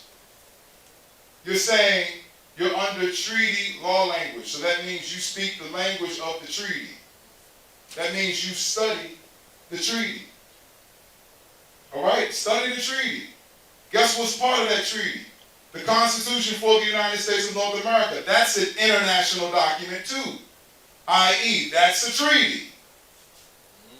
That's why all these states have their own constitution. Because that constitution for the United States of North America was adopted by them. That means it wasn't theirs in the first place. Those principles. Those are your principles. And they apply to you. So consular jurisdiction is treaty, law, language. So you have to study the treaty. Otherwise, we're continuing. 1. Citizenship in Morocco may be said to be governed by the laws pertaining to the same in other countries. Let's stop right there. The laws of other countries.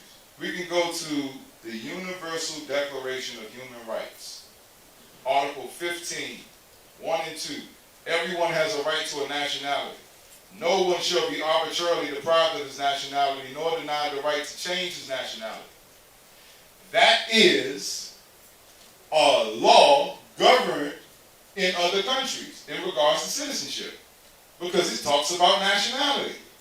So you can declare your nationality whenever you want. Your citizenship. Right? That's an international law.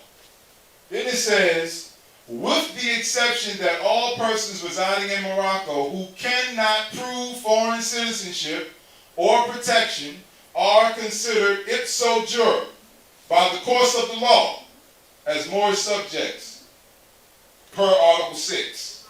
And you can be made prize. You and your children and your property and your effects can be made prize by what they call mortgages. And we ain't talking about just some thing that, get put against a house. No, mortgage means dead pledge. A traffic ticket is a mortgage. It is a dead pledge because it's put against a corporation. That's dead. Right? And it's an obligation. It's a pledge. Only thing you can do is stand as surety for that dead person that they're talking to. They speak to the dead. Are you dead? Right. You're in full life. You should be anyway. And if you're not, don't worry. Look at your watch. They'll piss you off enough. Because it's coming. The pressure is on. You know, diamonds come by way of pressure. Or they just break. So this is Judgment Day. Are you going to be subject to the will of somebody else? Take this jab, or else you can't keep your job. Take this jab, or else you can't use Cash App. Take this jab, or else you can't drive in this fancy car that the computer drives for you. Right? Take this jab or else you can't get this produce at Giant, even though it's GMOs. Right? Pay attention to what's going on in these few days, right? Because they're changing. The world is changing right now. And it's not changing because of them. It's changing because of you. It's changing because you're here right now. And I'm here right now saying what I'm saying to you. It's changing because we waking up and we finding out it's a thief in the house. That sleeping giant. And it's really not men. It's women that's waking up. Because when y'all wake up, you go to, what's that? What question is that in the 101 questions for Maurice? What is the duty of a prophet? Anybody know? What is the duty of a prophet? To save people from the wrath of Allah. To save nations from the wrath of Allah. Guess what the wrath of Allah is? Her. You. All man with wounds. It's you. And I'm talking about the conscious ones and the unconscious ones. Because you are a manifestation of Mother Nature herself. One and the same thing, same person. You get upset, the whole house is upset. Ain't nobody eating. Right? You get upset in line, everybody gonna feel your wrath. In Giant or a food shopping store, whatever. They're gonna feel your wrath. You're the wrath of Allah. Until you wake up, us sons are gonna do our best. And I ain't saying that you ain't awoke. You just quiet right now. Somebody told me that they come around and keep the powers to themselves. Right? One day, y'all ain't going to be able to do that. And I'm going to step right out the way because I've been in the wrath of the woman before. Now, so the key thing is to know how to prove foreign citizenship. Citizenship, another word for citizenship is nationality. Foreign nationality. Or protection. So, you have to know how to prove that. It's not about what you know. Knowing is half the battle. Remember G.I. Joe? Knowing is half the battle, right? What's the other half? Proving it. And in law, the proof has to be beyond reasonable doubt. That means you should be able to put your finger on what you're talking about, what you're doing. Every single thing that you're doing. Because it's a birthright. If it's protected by law, then you should be able to put your finger on it. Now, it says in 2 and 3, Moorish subjects lost their nationality only by becoming naturalized in or protected by another country having treaty relations with the Moorish Empire.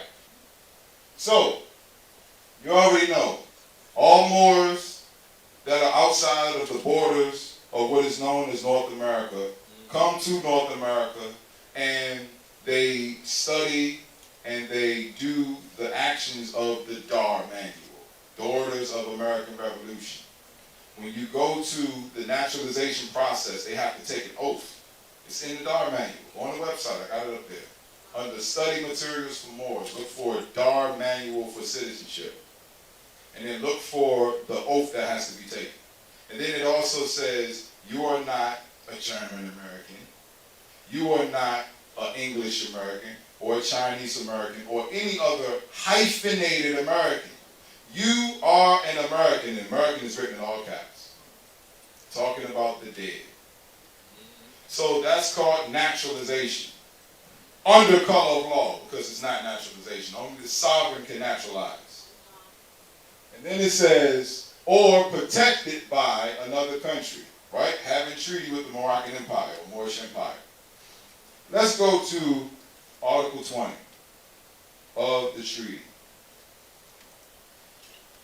Article 20 is the Articles 20 and 21 is the articles that pertain to consular jurisdiction.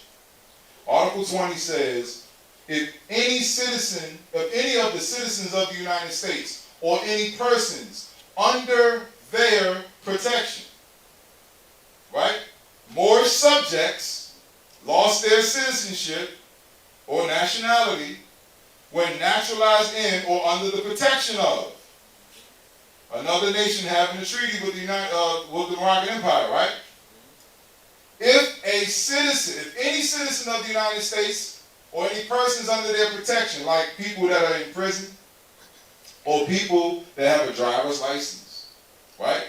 So you have a permission to drive, or you have a permission to work license or business license or marriage license. You got permission to be married, permission to be in love, right?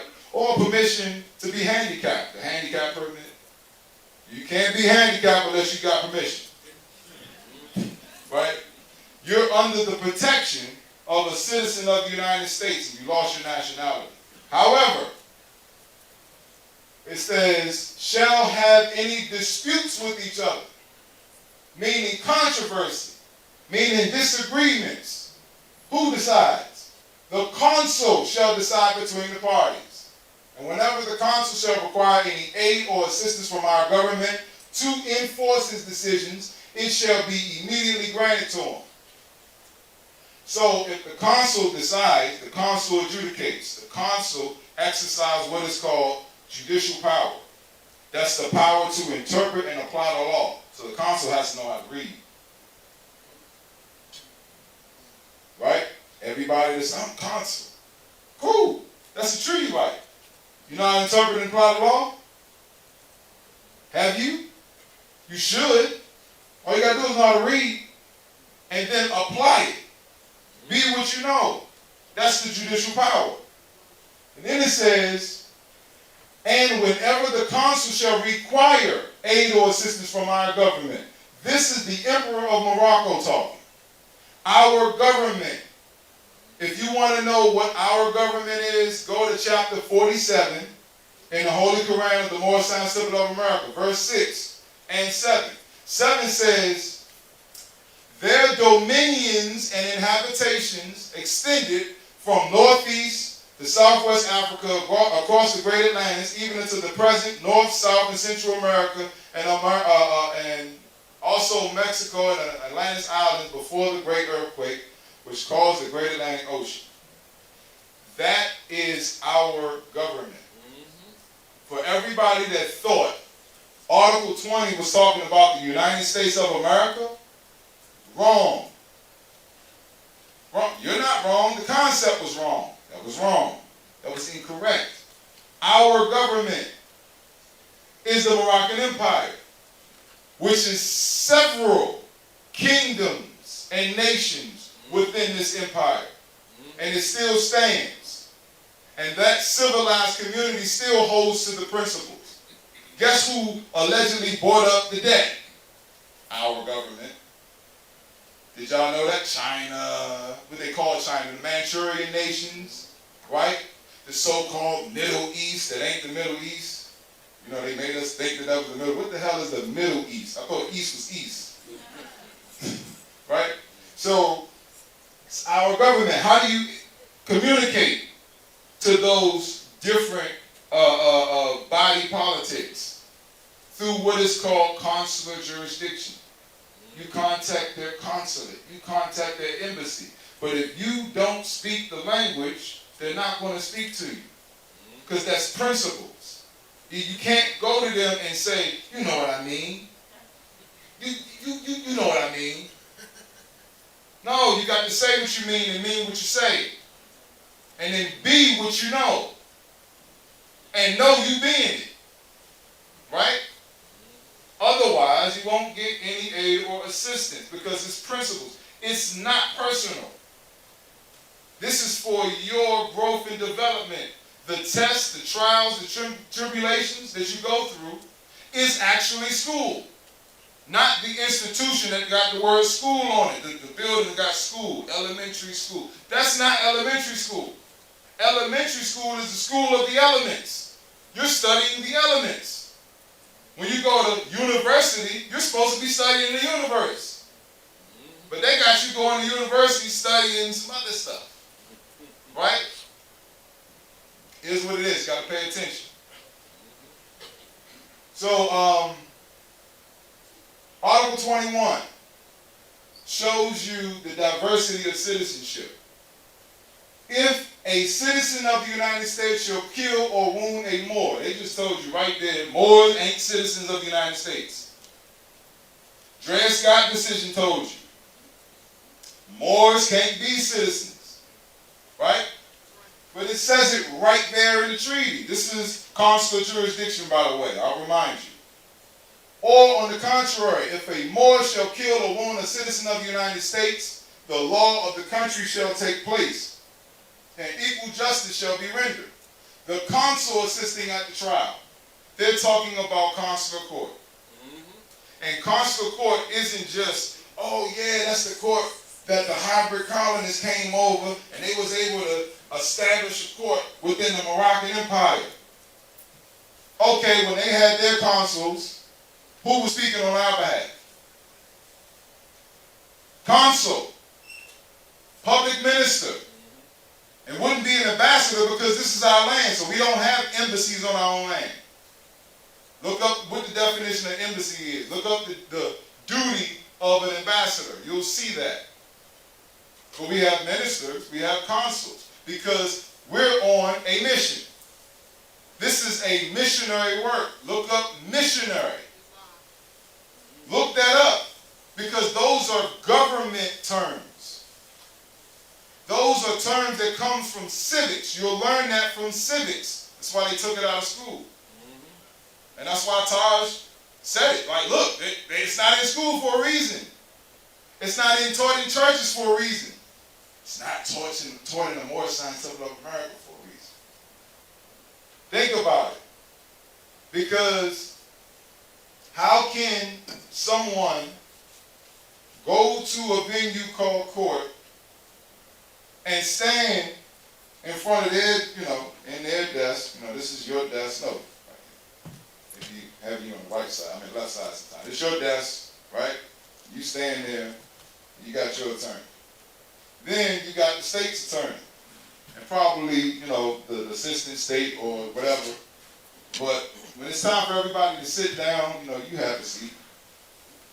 Maybe the state's attorney has a seat in another chair. But there's a chair empty. You know where this chair belongs to? The state. It's called the empty chair trick. And Your Honor, the state wishes this, and the state, and all of this stuff that the state wants to happen. And the state's attorney is speaking. The Sixth Amendment says you have the right to face your accuser. Right? The witness against you. They ain't talking about the policy enforcer. They ain't talking about the camera that took a picture of you when you went over the 50 mile per hour, thing. Or ran through the stoplight. They're talking about the person that's accusing you. If you know language, plaintiff. Take off the extra F. Right? Or the F's. Plaint. Plaint is short for complaint.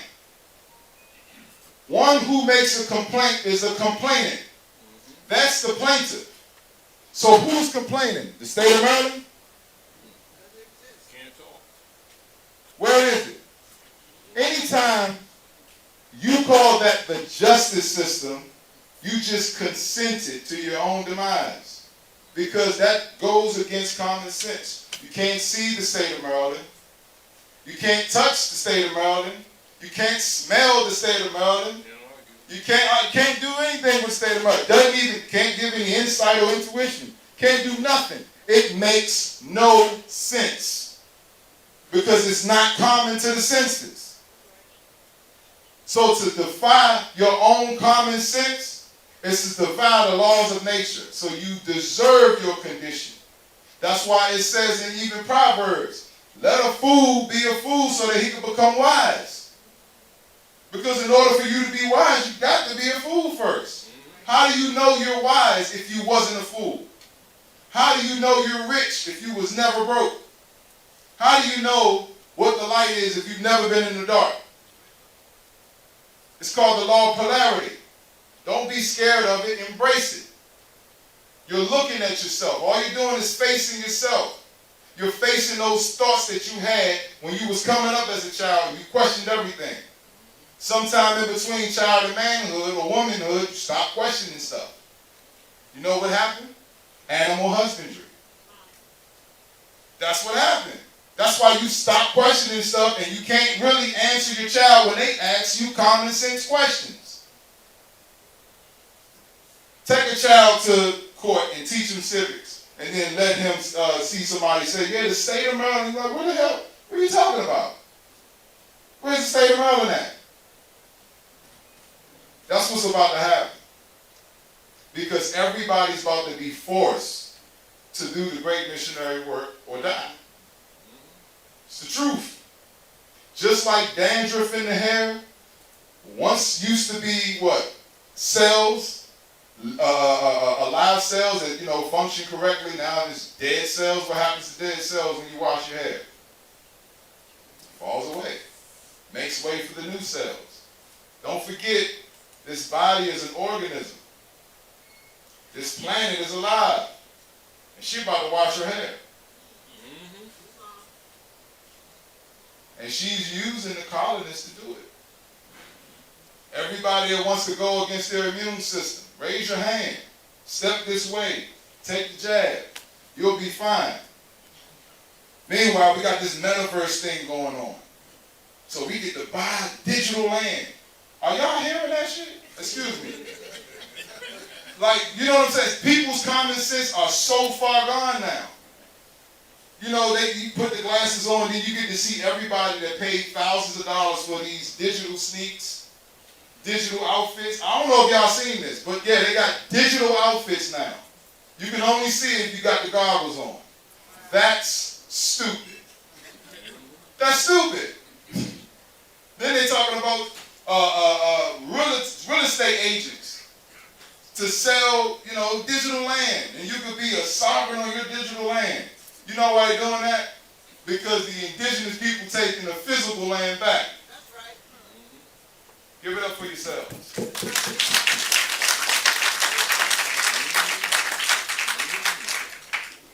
So, Drew Ali said in the Old Statements and Prophecies of Noble Drew Ali, he said, it doesn't matter what it looks like. Everything's going to end up in the hands of the Moors. He ain't talking about the digital stuff.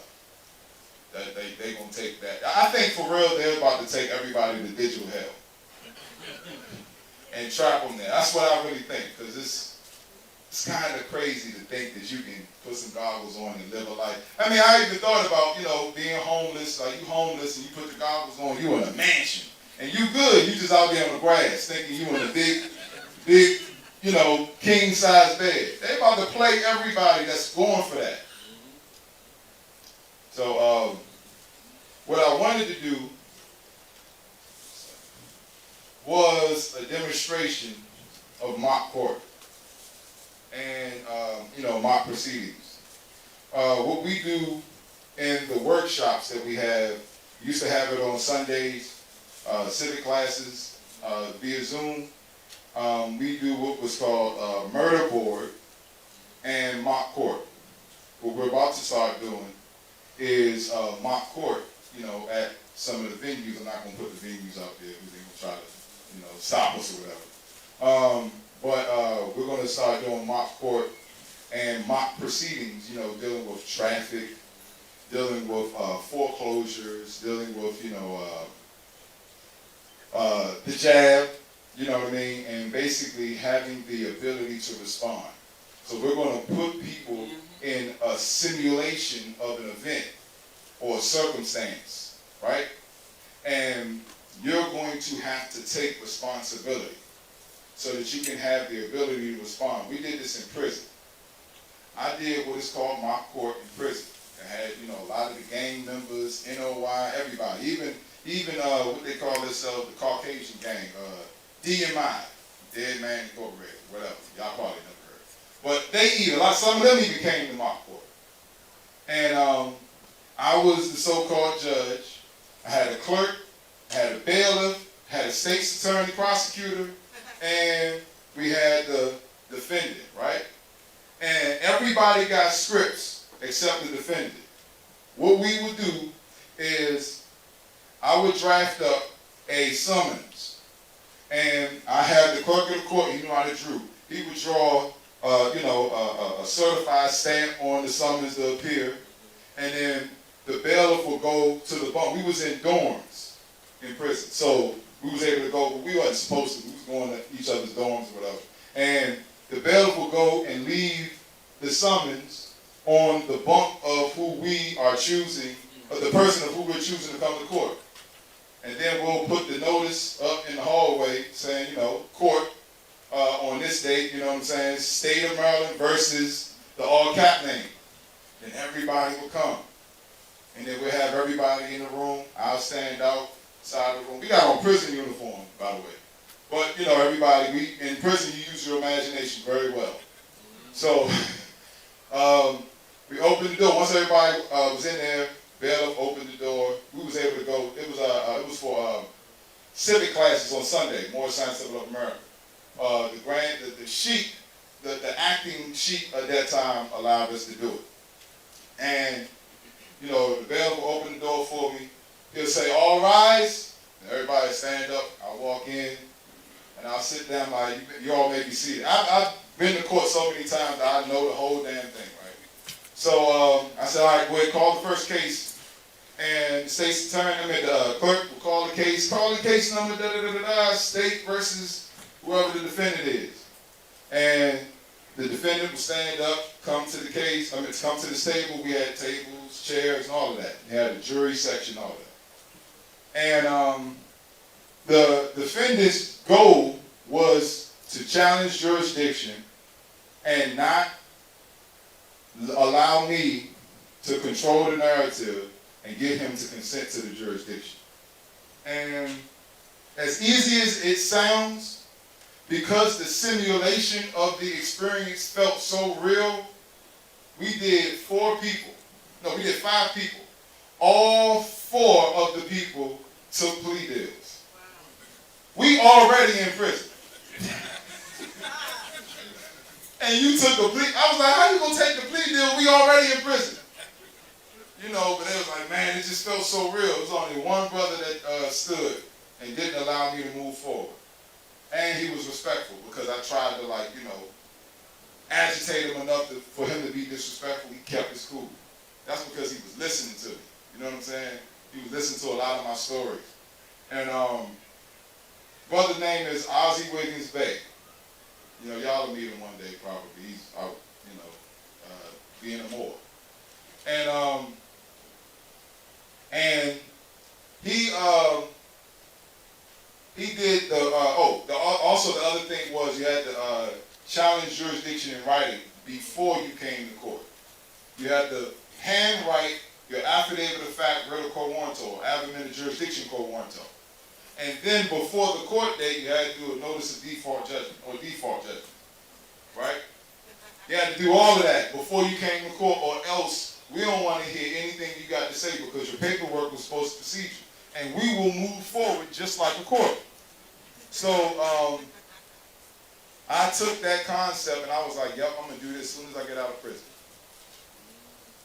So we will be starting these mock court workshops, I want to say January, early January, if we don't have enough time to do it this month.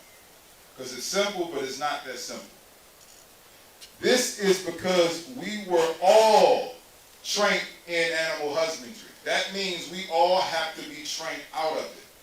You can't just read a book, listen to Taj a few times, me or whoever else, go on the website, and then you get it. No. This is a divine and national movement. People just keep thinking about the national. As above, so below. It's divine first. So you have to be divinely prepared. And guess what? It says at the top of the circle 7, it says, the divine instructions from the Holy Prophet. Yes. When he said, keep me, the prophet, as the head of your movement, he wasn't talking about, so hold up a picture, so every time y'all meet, I should be in the picture in the front of the classroom. No, the divine instructions from the Holy Prophet. These are instructions. Don't judge this book by its cover. Or judge the book by its cover. Look at the cover. If you know what you're looking at. These are the divine instructions. And then you got national instructions. So that Constitution is a living document. It's a divine document because it's embodying principles that are ancient and that tie right in to your common sense. So does that treaty. And when I say Constitution for the United States of North America, I'm also including the Articles of Association of 1774. Noble Drew Ali mentioned that in the Divine Warning by the Prophet for the Nation, when he said, and since that Constitution was never changed, talking about the Articles of Association, 1774. Also, the Declaration of Independence, 1776. Also, the Articles of Confederation, 1781. That was the charter for the United States of America. Article 1, the style of this confederacy shall be known as the United States of America. That's a charter. And then came what? The Treaty of Peace and Friendship of 1787. Then came the Constitution for the United States of North America, and then George Washington, who was the 9th president. 9th. So the Continental Congress, go look in the mirror. You're the descendants. That was you in your past life. Some of you anyway. All right? So, we will be doing mock court. It will be intense. I don't know if you can tell by the tone of my voice, it will be intense. Because it has to be that way. The situations you're going through right now are intense. They're shooting situations at you instead of bullets. Right? From a computer programmer instead of a marksman. Right? From a computer instead of a gun. These situations that they're shooting at you are quiet, but they make a loud noise. And sometimes you express that loud noise. Right? That's because you just got shot with a situation. It's a psychic attack. So we're going to simulate those psychic attacks so that you can know how to fight. If you've never been in a fight before, don't get in the ring talking about, I'm going to beat the hell out of Mike Tyson. No. In order for you to know what a punch feels like when you deliver it, you got to get punched in the face. In order for you to know what it feels like to exert power, you have to know when somebody's exerting power over you and what it feels like, so that you can know how to identify the color of authority and then challenge it and then look it right in the face and you don't move, especially when it's coming to your child. But you don't speak from emotion. You speak from intelligence with an intelligent tone. That intelligent tone can go high or low. But make sure it's with intelligence. And if it goes high, make sure it's enough people around you with cameras so they can see and hear what's going on. And full faith and credit will be given because you ain't speaking with emotion. And with that being said, I am Lamont Maurice. Thank you for your time. And I'm going to pass this mic over to the Grand Sheikh Tarik. I'll see you all soon.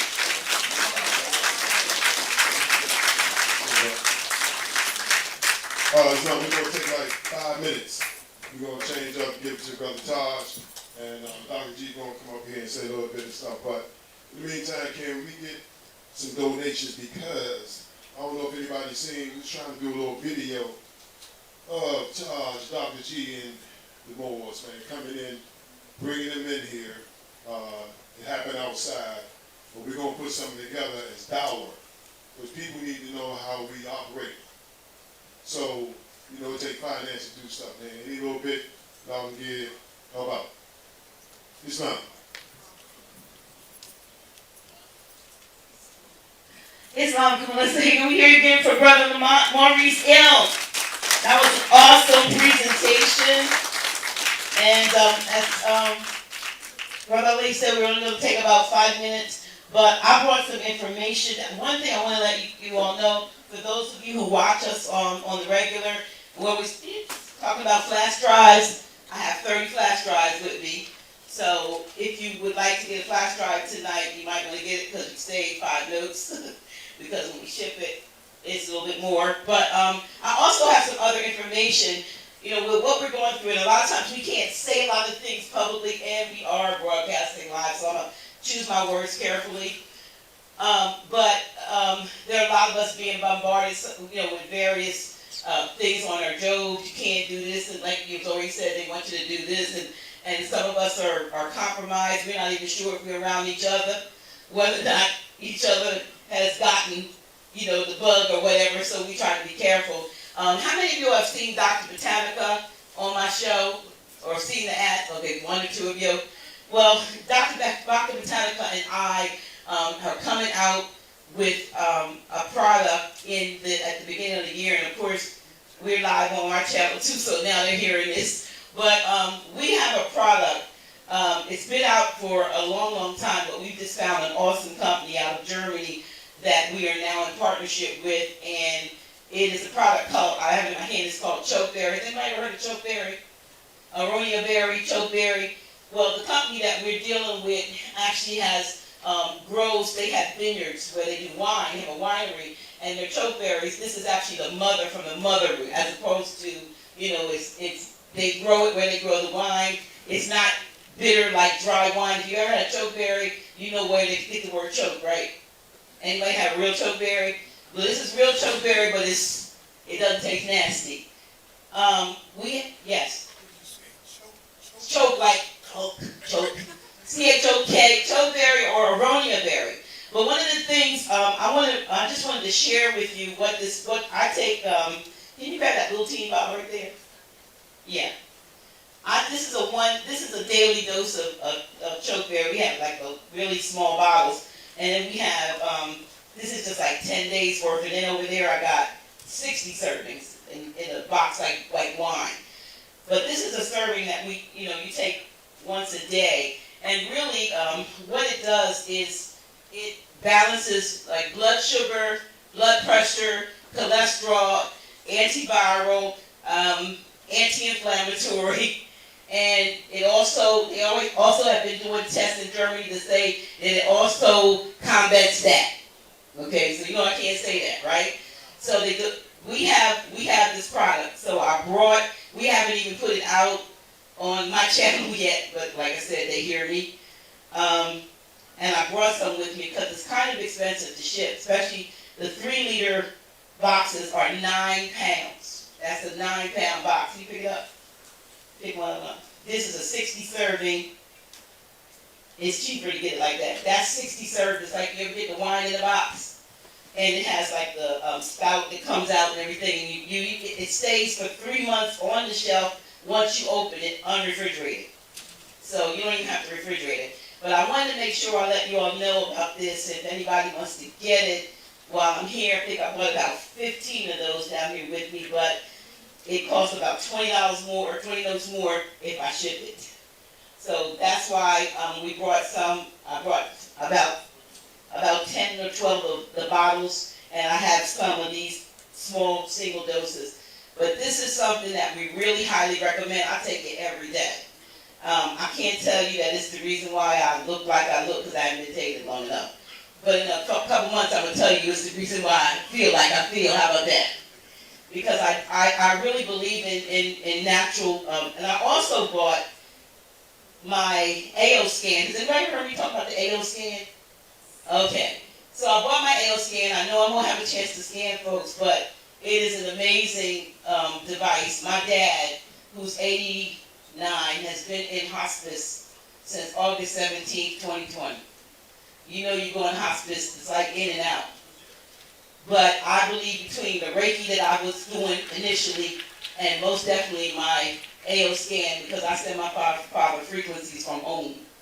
And my father is still here with us today because of that. I had a friend just the other day that was suffering from a chest cold and congestion. Matter of fact, the other day I was on Tuesday and my nose stopped up. Who saw me? Who saw Tuesday's show? Anybody see Tuesday? Anyway, I got stuffy. You did? Oh, you did.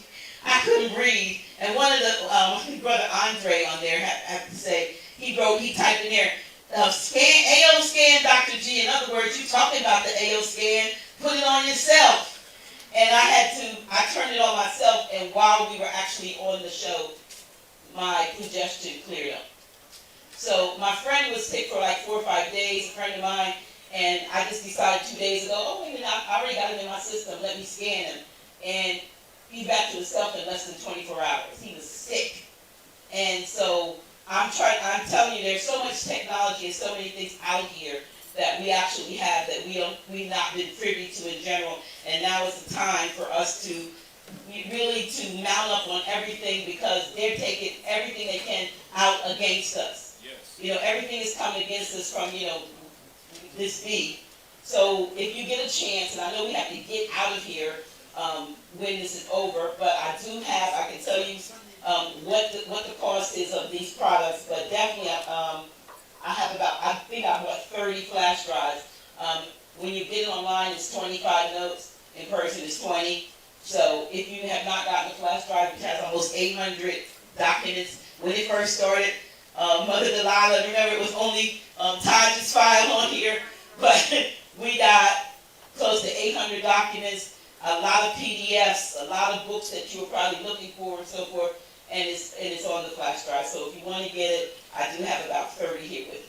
And with that, Grand Sheet, are you ready? Huh? No, I don't have a peanut butter sandwich, but I do have a mic to hand over to you. Let's receive our National Grand Chief, Tarik Bey. It's fine, Maurice.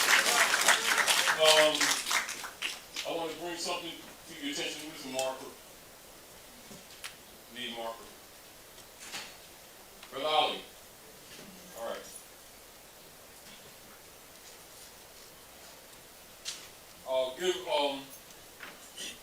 Where's Brother Lamont? Lamont? And the staff, all the brothers and sisters on the staff, Counselor, come up to the stage, please.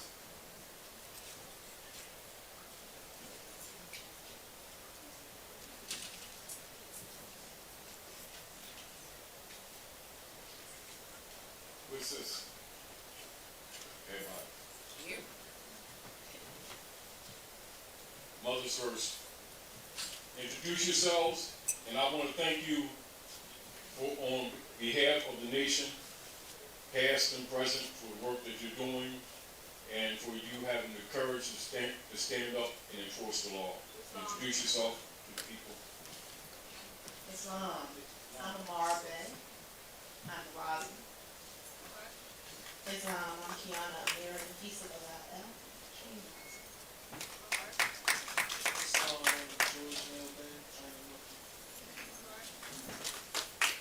Islam, I'm a sorrow Camille Tamadigo Madu Bay. Sean Al-Marakil. Islam, Brother Salim Khalil Bey. Position, brother. Position. Mufti. Head Mufti.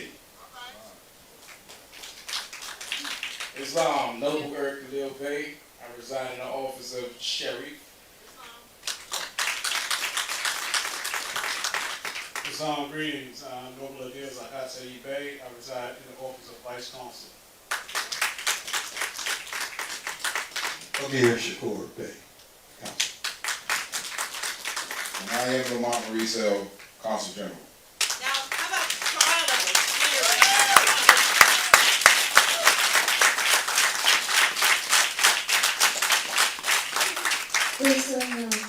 All right.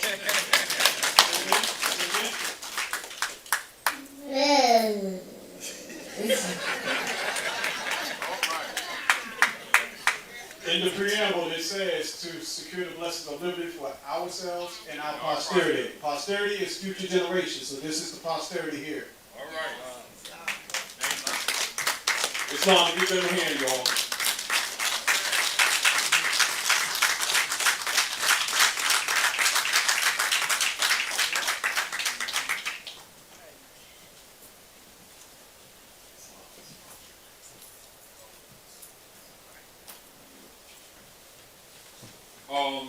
Give me a little brother. Come on back.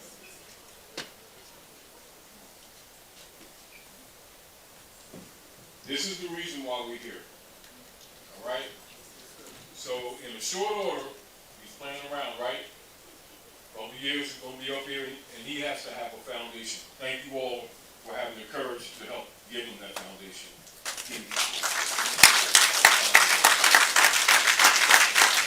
So we are, truthfully, I didn't have to say anything because everything is said.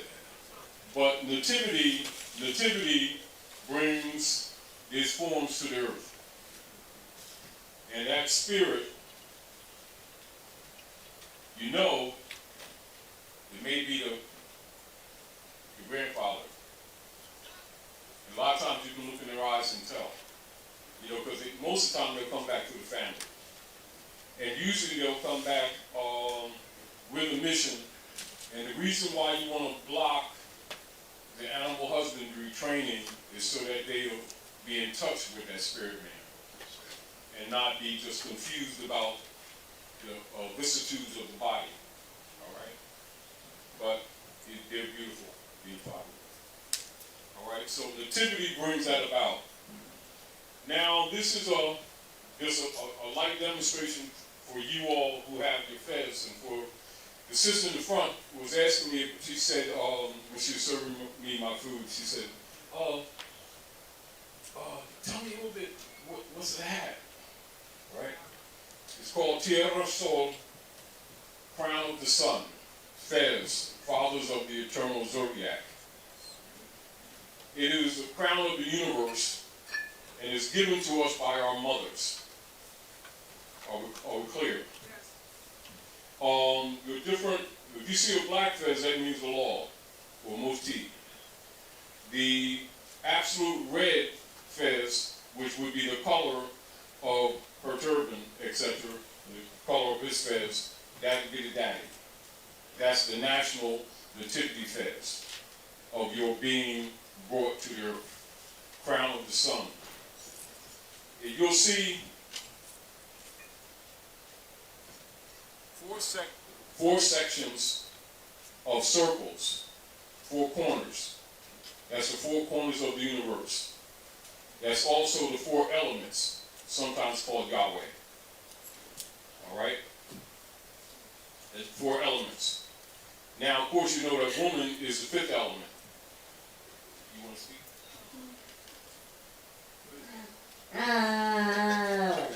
Good enough. Got that. But anyway, each one of them are this, and this is for those who have limited knowledge of what the fez is. In the center, you have 9 perforations, and you notice it's at the crown chakra, right? So the perforations are 9. That's the 9 cosmic months in the womb coming through from the stargate to the physical plane. The 12 is your 12 moons, or your 12 cycles of the earth spiraling behind the sun, that you call the 12 months, moons, all right? The 18 is the 3 squared, or what you call the Trinity. So you have 3 lines and 3 squared, and that's where you get your, this is where you get your Trinity. Give me a napkin. You got a napkin I can use as an eraser. Thank you. Your technical skills and abilities.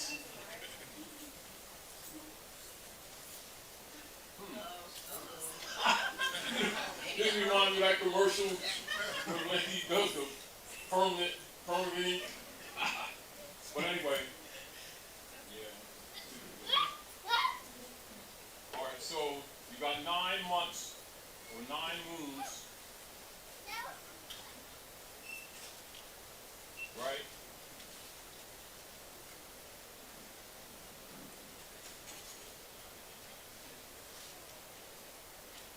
Then you have the 12 moons cycle. That's a cycle. Then 18. And so that's the three squared. And so the 3 squared would be you're trying up and you're trying down. That's Hex Alpha. That's the insignia of the Moorish nation. And this is Venus, which you already know, which is the star of Anakia, and that is what you call Free Day, Friday, etc. And that's why that's a holy day for Muslims all over the world. Muslim is not a belief system, it's literally a feast. Much of the real knowledge of the Moorish nation has been totally misrepresented by people attached to it and by people outside. And you need to know what's up. And so when you also hear, this is really interesting, this ink thing. Yeah. And so there's another board back here too, I think, if you can bring that up. So you can take some of these notes if you please to. Now, in law of civilization, the honor of your mothers and your fathers sets in principle of law the heritability of both the being generation present, generation future. And so the principle of honoring your mothers and your fathers is vital for the issue of heritability. And this is again why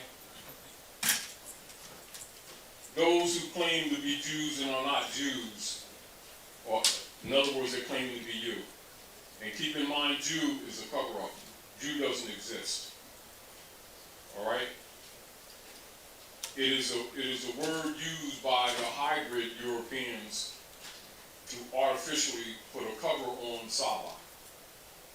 All right? So Saba is both the people and the culture of Canaan and Moab. All right? So Saba, and this is where you get this.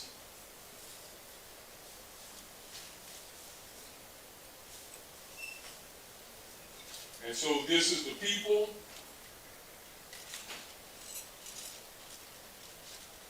And culture.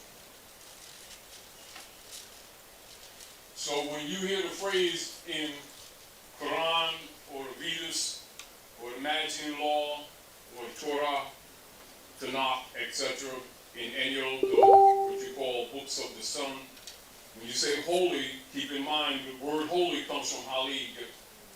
Halig, excuse my scribble. Ali means son.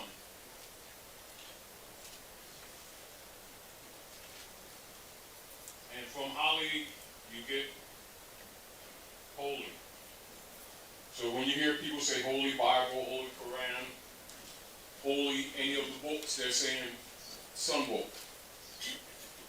Holy Quran means son reader. Are we clear? One of the things that the fake Jews did was take Muhammad and Fatima and the infant out of the book Heliotech, which you know as the Bible. This to make the people think that there's no connection. Are we clear? When you hear Islam, you're talking about Coptic Christian sect. Are we clear? The reason why most Muslims would not make the public connection is because of the fake Jews claiming to be Christians and they're not. So when you hear, like in the book of Mark, when it talks about those who claim to be Abraham's children, and also in the book of John, 8:44, they claim to be Abraham's children, and he says if they weren't Abraham's children, they would do the works of Abraham. But they are of their father, the devil. This is the politics that you're dealing with today. They're claiming to be you, so they're trying to kill you off. Are we clear? And so keeping the Sabbath is keeping the culture.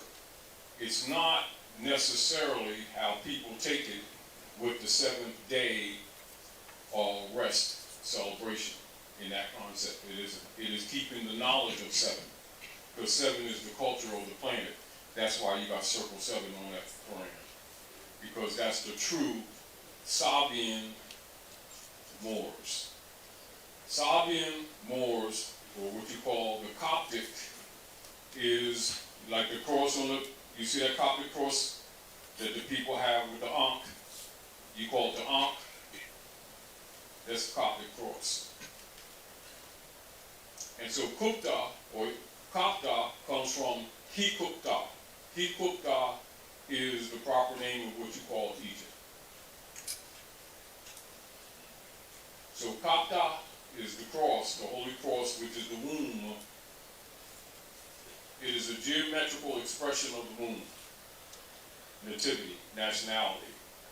The loop at the top is uterus. The two arms are fallopian tubes, east and west. And the stem down is the birth canal. And from that, you deal with the towel cross, which deals with agriculture and the levels of waters around the planet. That controls the blood flow, rhythms, etc. And it also contains memory. This is why in the priesthood, they would use water for libation. That's called godding. Godding is an action, it's not a being. It means to call upon, to invoke, and to pour out.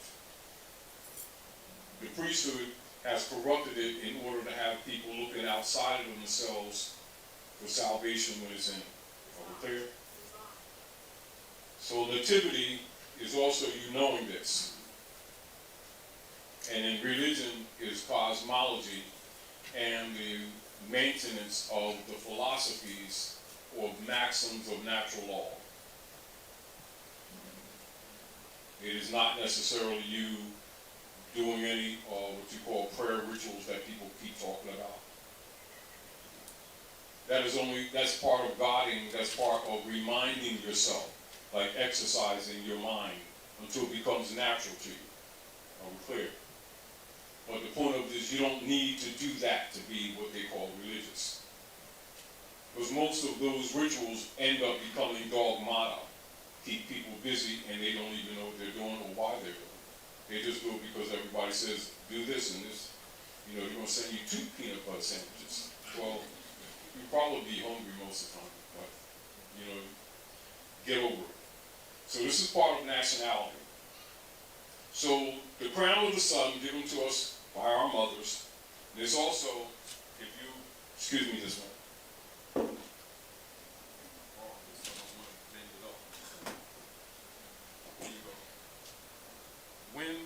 When it's inverted, and I'm not going to invert it all the way, when it's inverted, and then you see this like that, that's what that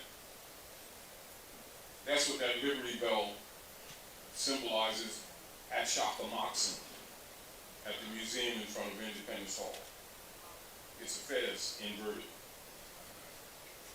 And so everyone that operates here at the Maghreb, and Maghreb is Morocco, the most extreme west. And people in religious orders are told that Maghreb means evening salat, or evening prayer.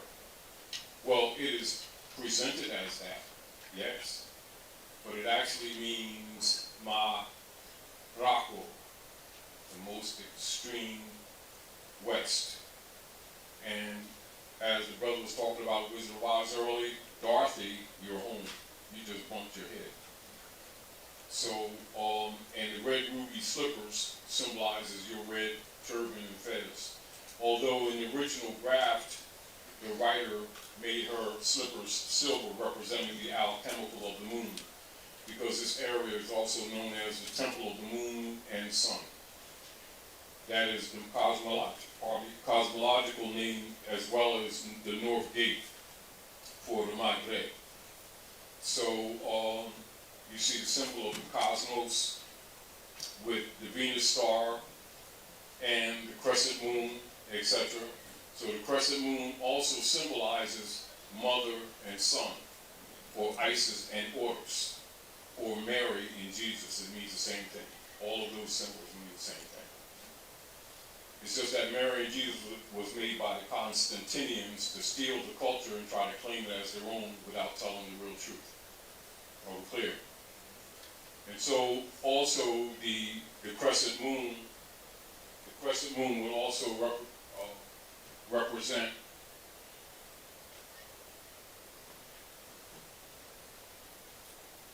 the uterus and the egg. And so, because also the moon governs the womb and also governs water, and when the water breaks, the egg that is attached to the top of the uterus now becomes a living being, or what you would say, she did what is called the miracle creation, or the mother and son. Get the point? So when you see Isis and Horus, or as the Constantinians recreated Mary and Jesus, you see the Son of God. And so basically the sons, we are the sons of God. That's why the Coptics will say it in secret, but they will not tell you that Allah is the Moabitess woman, because that's God. And that's the truth. And she's the stargate. All inheritances come through your mother. And so when they trace anything of life, they must trace it back to his mother. So when you see in the Quran, when it says the child is only as good, or the seed is only as great as the mother, from where they come from. This is why you don't want women contaminated with belief systems. They must get back to the real culture so that they can stop producing injured offspring that come out mentally sick. Are we clear? Because we're out of order. And so what you have is hybrids who've been taking advantage of you, who have been asleep, and they refer to you as the brother with the coat of many colors that they buried and trying to act like they don't know who you are. And they've been busy stealing your birthright. Are we clear? So don't look at them necessarily altogether as a total negative, because they're also teaching you. Are we clear? But when they say they're Jews, they're not Jews. Though Jew is a makeup or a cover-up for Saba, which is you. Are we clear? So sometimes they would pronounce the A long and short. So write that down, Saba, the Sabian. And this is it.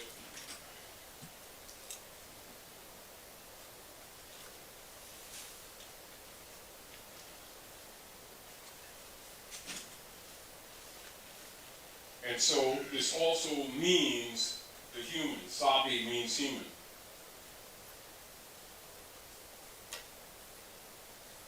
It does. And the Sabians are the Gnostics, or the founders of religion on planet Earth. And so this is our cross.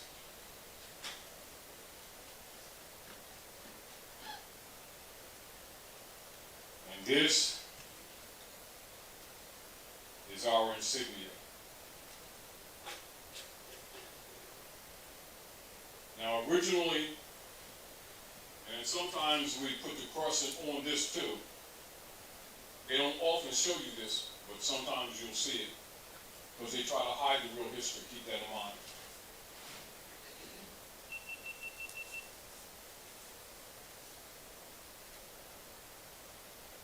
You'll see that too. Both of them are yours. When they say declare your nationality, it doesn't mean that you just do something on a piece of paper. You must become what you know. Are we clear? And understand that one that they call Yeshua, or Jesus, is more a metaphor of the development of the whole body of humanity. Are we clear? and not so much an actual existing being, although women always bring sons with that spirit. They always do. Are we clear? This is why it is known that Jesus symbolizes justice. Are we clear? But there is no J in Iberi. It's a Yah. Do you understand? But you must know the culture to understand when you're given a metaphor distinguished from actual fact direct. Because things are spoken of in layers. And if you don't know that, you'll look at the books improperly, which most people do. Are we clear? And understand what you call the Bible Heliotech is really Berber gypsy history culture. And that's y'all. All across the planet. So all the different nations are essentially Berber gypsies. Some of you lost the culture, some of you kept it, some of you hybridded it, but still that's who you are. Are we clear? And that's a basic language group, and they will call it Semitic. They made up the word Semitic to cover up your ancient, Mexican, African, Asiatic, cultural, linguistic forms. Are we clear? Samskrita, which they will tell you is Sanskrit, is used as your base, one of your oldest languages from which the others are derived. And that has its origin in mid-central Africa, which you know as the Yucatan, and also on the east side, just below Kikupta, which you would know as Nubia, Sudan, etc. And among the descendants of these original beings are the Sabian Moors, founders of religion and civilization, with their history being covered up with the word Jew. Jew don't exist. It's a cover-up. All right? So when you really understand it, you're not offended by it, but you know that when people play these word games with you, you know what's real and you know what's not real. But what you also need to know is that many of these people who have been abusing you have secret societies where this information is preserved so that they don't start believing their own lies. Are we clear? The Negro black colored brands were created to get you to agree to be them. That takes you off the platform of heritability. That's the functional effect of nom de guerre, or what you call slave names. That's its purpose. It doesn't mean that they're necessarily negative within themselves. It means when you come into this honor of your bloodline and your pedigree, you lose all heritable rights. That's why so-called black people have no rights that any white man needs to respect. Because white man is a sovereign status. It's not even a complexion. You need to know that too. And this is back to nationality and understanding the importance of nationality. But again, you know, just like when Lamont was up here and he was talking about the judicial system, which is really a human trafficking system, why they go through the processes they go through to fool you into agreeing to be somebody that you're not, thinking that you're going to get a benefit. At that time, you lose your birthright, and he just simply claims you as booty and prize under admiralty law. And this is why they put the fringe around the flags, which is admiralty law. They're bringing the law of the seas upon the land. And so the demon gods, or the Satanists, who claim to be God, who is not God, who is demonstrated in the book of Thessalonians 1 and 2, calls himself the Holy or the Sun Seed.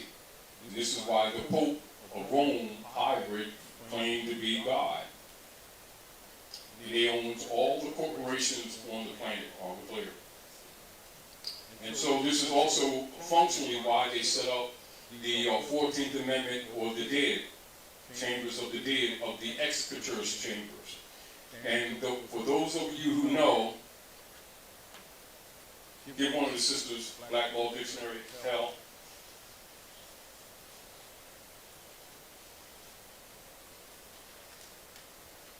And look up hell. Give it the fourth. Always when you're in scholarship, remember it's always the fourth. The fifth is good. However, it's modified. They started modifying everything. That's good too, yes. No, share with sister next to you. No.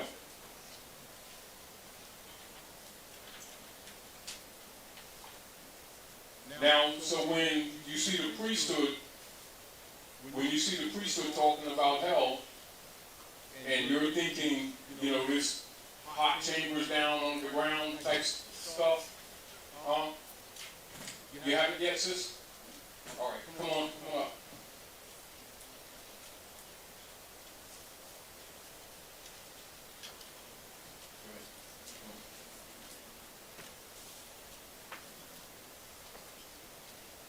Now, this is the meaning of hell. Remember this and write this down, and keep in mind your purpose of comprehending the importance of nationality or nativity connection to your pedigree. Go ahead, read this. The name formerly given in England to a place. No, say what it is. Hell. The name formerly given in England to a place under the exchequer chamber, where the king's debtors were confined. So now you hear them all. You say, now you hear them always talking about the national debt, don't you? Mm-hmm. What do you think they're talking about? They keep claiming that we have a debt, don't? Put them in hell. Yes, and then they put you in POW camps for not paying tithing to the popes of Rome and the bishopric, and they'll call it tax. They will call it tax.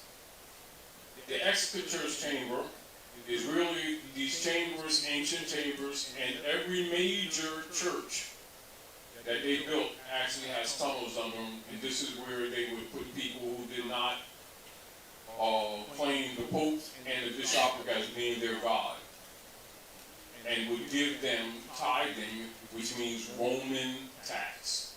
And that's where your tax comes from, or even in the church that they call 10% tithing. And for those who want to do some research, look up Pope Sylvester. And they started the tithing system and blamed it on Jesus, Muhammad, and everybody else that had nothing to do with that crap. That is a burden put on the people by Rome, the fake gods, the fake Jews. And the deal of it is you'll see that the Pope of Rome have a yarmulke on, don't they? Why? Because he's a Jew. But they ain't us.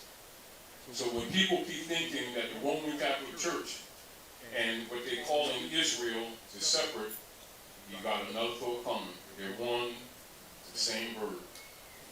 And they've been doing what? Devouring nations. Now, exchequers. Read it again and read it slow. Take these notes, you all. Hell. Hell. Hell. I want you to read it slow. And I want you to break it down. I'm chilling out, y'all, because I'm hot-blooded, and this thing is killing me in here.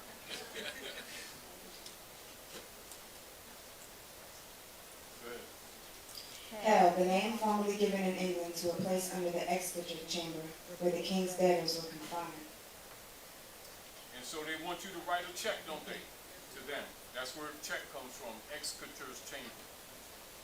And also they are the keepers of all booty and prize that is gathered by their corpse of their corporate states. And this is how they take the living and transfer your wealth to the dead. That's why they're called exploiters and vampires, because that's exactly what they are. And when they would do the ritual with the crackers and the wine, and would tell you, when they would do the rituals with the crackers and the wine and tell you this is the body of Jesus and this is his blood, in reality they've been doing it in their chambers beneath those churches for 1,000 years. And all of your disappearing children, that's where they've been going. To the very people that you trusted, that you thought were with the divine, was actually the demons. And that's the truth. Part of what you see going on now, yes, we're going to read that in a minute. And what you see going on now with the rest of the world and the nations of the world, this stuff has gotten so bad that they're being forced to act. Are we clear? And so a lot of things that you're going to be introduced to you little at a time in these next coming months, although it's been introduced to you already, is going to be very, very powerfully ugly. And you're going to find out some more things about what's been going on at Midgard. Midgard is the name of this particular planet. All right, this is not the only Earth, but this Earth is Midgard. And you're going to learn about the contamination of Midgard. And you're going to learn about the demon operations of the entire priesthood. And many of you are going to need to be supported or being comforted, because this thing is more ugly than you ever imagined. More ugly than you ever imagined. Your concept about gods and demons have been totally wrong. Your concepts about yourselves have been totally wrong. The importance of your nationality is to get you in a frame of mind of thinking that in its nature rebuts Rome. Are we clear? It is a reversion of a state in both the physical realm and on the spiritual realm. Are we clear? Because they've contaminated everything. Are we clear? Excellent. Oh yeah, well, do that too. Yeah, have fun. Okay. Executor. The Department of the English Government, which has charge of the collection of national revenue, the Treasury Department. It is said to have been so named from the checkered cloth resembling the chessboard, which anciently covered the table there, and on which, when certain of the king's accounts were made up, the sums were marked and scored with counters. For the Court of Exchequer and Court of Exchequer Chamber, see those titles. Now, we didn't give you opinion. Good. Just read that fun. Also, let everyone know the source of what you're reading from too. Henry Cavill Black's Law Dictionary, Ancient and Modern. This is the 5th edition. Black's Law Dictionary. Ancient and Modern Jurisprudence. Ancient and Modern Jurisprudence. Yes. So that means ancient and present, doesn't it? All right. Court of Exchequer. In English law, a very ancient court of record set up by William the Conqueror as a part of the Aula Regis, am I saying it right? And afterwards, one of the 4 superior courts at Westminster. It was, however, inferior in rank to both the King's Bench and the Common Pleas. It was presided over by a chief baron and 4 Hussine barons. It was originally the King's treasury and was charged with keeping the King's accounts and collecting the royal revenues. But pleas between subject and subject were anciently heard there, until this was forbidden by the Articulus Super Chartis in 1290, which after its jurisdiction as a court only extended to revenue cases arising out of the non-payment or withholding of debts to the crown. But the privilege of suing and being sued in this court was extended to the king's accountants, and later, by the use of a convenient fiction to the effect, to the effect that the plaintiff was the king's debtor or accountant, the court was thrown open to all suitors in personal actions. The exchequer had formerly both an equity side and common law side, but its equity jurisdiction was taken away by the statute and transferred to the Court of Chancery. How many of you familiar with Chancery Court when there's so-called foreclosures? The point that I'm making is when you really know the history, a lot of the structure that you see operating out there is very apparent. And what occurs is that most of the people aren't even apparently aware of what's going on when they're going to Chancellor Court, which is really the collective arm where they deal with booty and prize for the exchequer, which is really Illuminati or the P2 Mason order of the popes of Rome who are collecting arms for the popes of Rome under the doctrine of discovery and unum sanctum policies, which is the policy of world conquest, which is what you've been suffering from, not racism, not prejudice. Are we clear? So what's your thoughts? That's why we brought you up here. I don't know that I have any thoughts right this second, but the semantics is really getting me. I don't have a complete enough picture though to give you my full 360 opinion. Yeah, but you see how it's buried?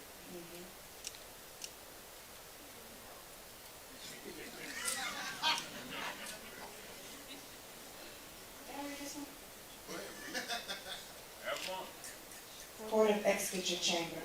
The name of a former English court of appeal, intermediate between the superior courts of common law and the House of Lords. When sitting as a court of appeal from any one of the three superior courts of common law, it was composed of judges of other two courts. By the Judicature Act of 1873, the jurisdiction of this court was transferred to the Court of Appeal. So now you also recognize why you must challenge jurisdiction. But also will let you know that, in fact, they don't have jurisdiction. They're claiming a jurisdiction that they never had. So what happens if you don't challenge jurisdiction? You become subject.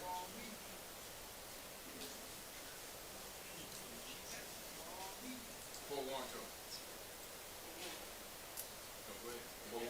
Warranto. Cue you up.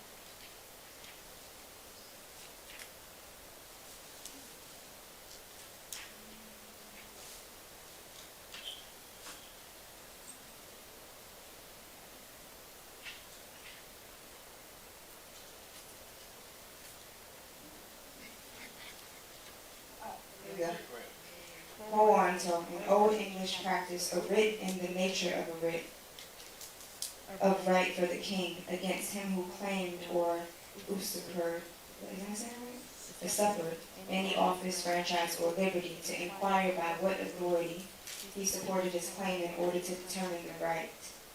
It lays also in the case of non-user or long neglect of a franchise or misuse or abuse of it, being a writ commanding the defendant to show by what warrant he exercises such a franchise, having never had a grant of it or having forfeited by neglect or abuse. Now, what would the grant now? So, quo warranto is your command for someone who claims to have authority in a matter or over you, whether subject matter in personam jurisdiction of being, subject matter or territorial. Your duty and obligation is to introduce by agreement of jurisdiction a quo warranto for them to prove their authority.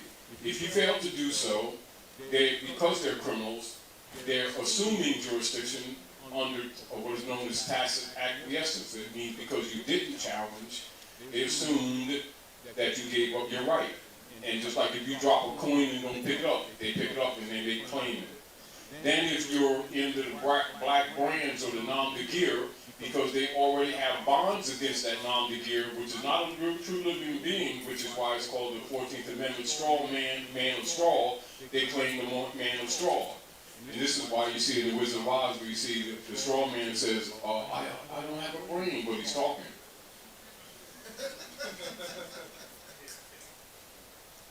You get the whole point?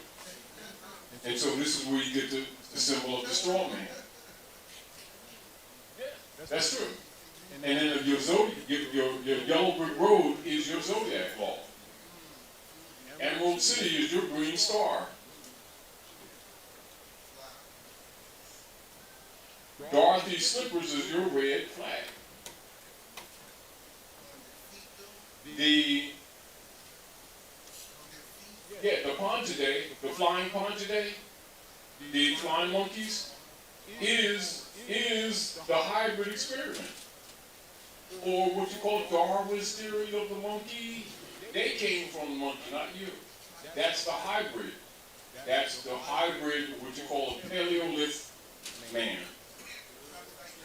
And so the hybrid European has been doing what? Trying to genocide throughout.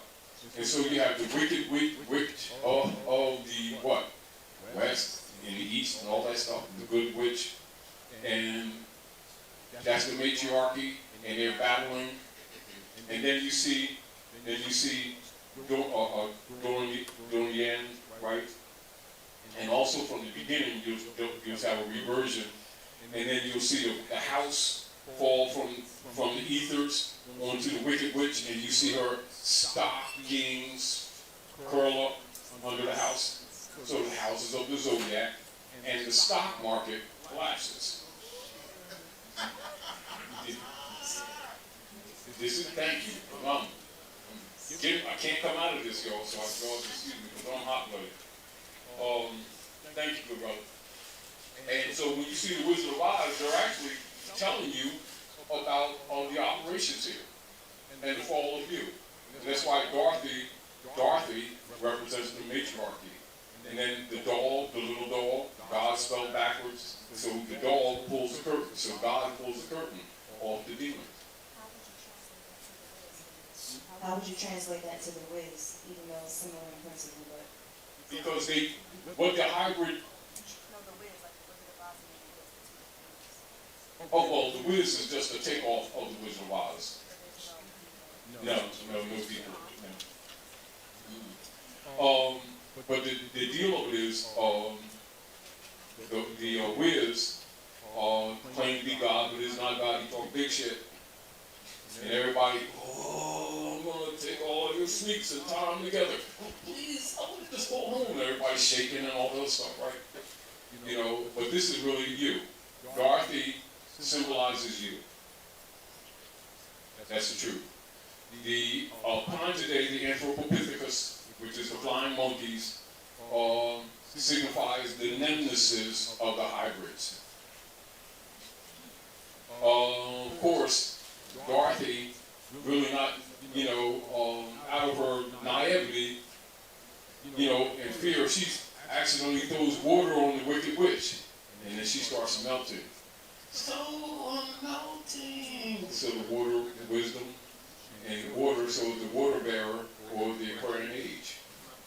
You see the point? So the resolution is your spiritual ascension and the restoration of your lost estate.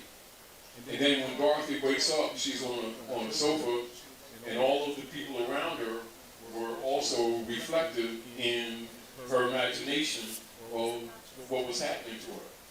And they said, "Oh, Dorothy." And she's trying to tell the story, because she astral traveled. So she's trying to tell the story, and they say, "Dorothy, you just bumped your head. You was always home." So this is basically what you're going through, rediscovering that you were brought from nowhere, you're home, false gods have been claiming to be or have authority and makership over you, and you're rediscovering. But you're also going to discover that they were also eating your children. They've been doing it for centuries. Right now they have a suit in Canaan land, in Canada area, for them to dig up the graves of the churches, because they've got multiple thousands of children's bones under the churches, etc. And they're trying to block that because they've been eating your children for centuries. And the Roe versus Wade that they did under the guise of women having rights to their body is because they needed more meat supplies in the burger joints. And then that would give them access to both the blood and to the organs. That's why you see all these new hospitals. Oh, do you need a new heart? You need new lungs. And these people getting, burgers for 2 for $5 with a soda.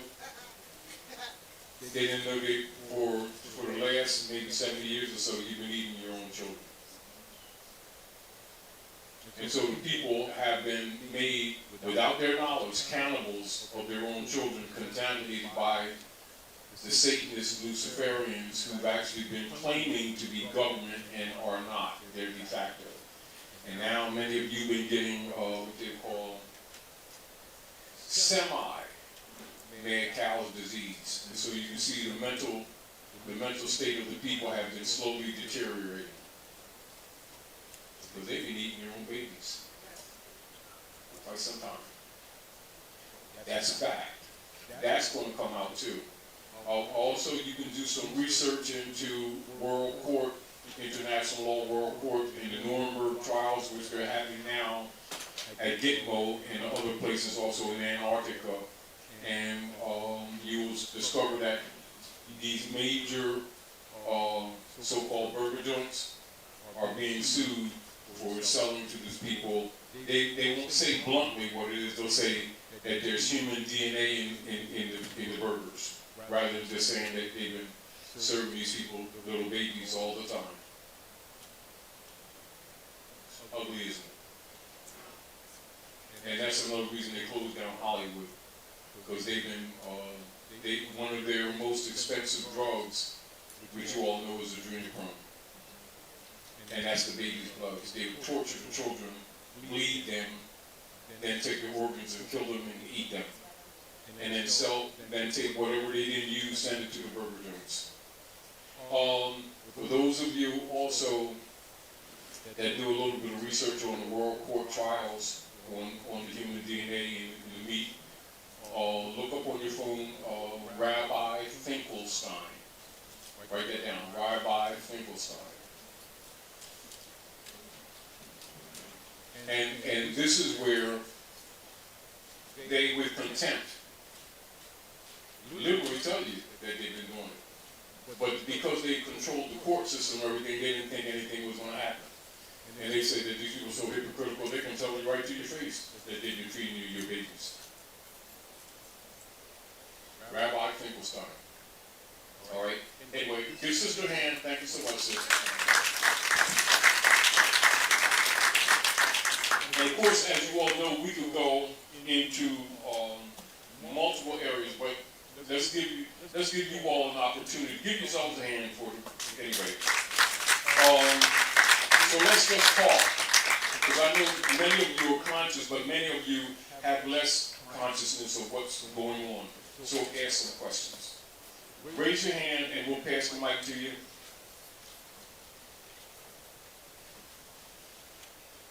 Come on, good brother. Yeah, come on. Yeah, come on up to the stage.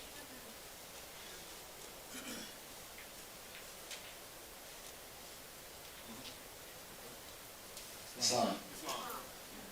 So I know that a lot of people in this room, as well as anybody who's been invested in this, as far as they're struggling financially with things and how to proceed in commercial activity, a lot of people are trying to figure out how to contract correctly. So, you know, I'm trying to specify what I'm trying to ask, but be straight, because the time factor, right, people right. talk like you talk. Just don't Yeah. be home. So basically, I wanted to know if you could elaborate on, in as many ways as possible, about trust, particularly foreign trust, and the 98 EIN, and what about... A couple things I got to say about that. But continue. Well, Continue. Because I want them to be aware of where you're coming from. right, okay. Well, so yeah, for myself, when I first started learning about jurisprudence, jurisdiction, and birthright theft, the thing that sticks out was from watching your videos about driver's license fraud. And so that's obviously in tangent with the Chesapeake Trust and Social Security account that your mother unknowingly found you by. And now, keep in mind, that statement is promoted, but that statement is a fraud. Keep in mind. So there's a lot of different ways that people can go about commerce, obviously privately, but a lot of people, you know, they're not equipped as far as being erudite enough to be able to challenge jurisdiction via consular court venue, because they don't know. So, and even those who do know, I'm assuming, I'm not a specialist, there's still many ways in which you can go about enforcing your unalienable rights. So, you know, a lot of people here, we need the right trust. We need to enforce the trust. We need to do a revocation of election. A lot of people don't know about that. You know, so there's a lot of confusion I have personally, and I think that most people have as far as what's the most appropriate way for us to go about that as nationals. All right. Yeah. Thank you. Everybody understood where he's coming from? No, you did, because you didn't. Everybody.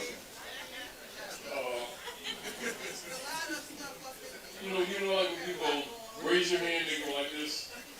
Like, you know, reality, what he's presenting to you is the operations of Franklin Delano Roosevelt in 28 to 33, where they did what they call a bank holiday. And this is where the nations of the earth had stopped buying U.S. Treasury bonds. So you need to know what those bonds were all about. Now, in 1861, when they did the coup d'etat against Abraham Lincoln to overthrow the republic, because remember, the republic is actually us, you. Are we clear? So when people look at the assassination and the coup d'etat of the Lincoln administration, they're looking at it from a perspective of the president of the United States being assassinated, and that's some historical issue. You're not looking at that it had everything to do with you. That was just an action within other actions, within other actions. Are we clear? Now what they did, because the popes of Rome have already deceived the world with the marriage certificate, which is actually an instrument, a Sister QV instrument of the church. And the people thought it meant that you were making a holy vow to the Creator God of the record of this beautiful matrimony when you were actually selling yourself to the popes of Rome. Are we clear? By that, the popes of Rome were claiming all inheritances, including the womb, with the marriage certificate, and this is where you get the term wardship tenders. And ward of the state, which means slave of the state. So they would kick your door down, take your children, and you say, you can't do this.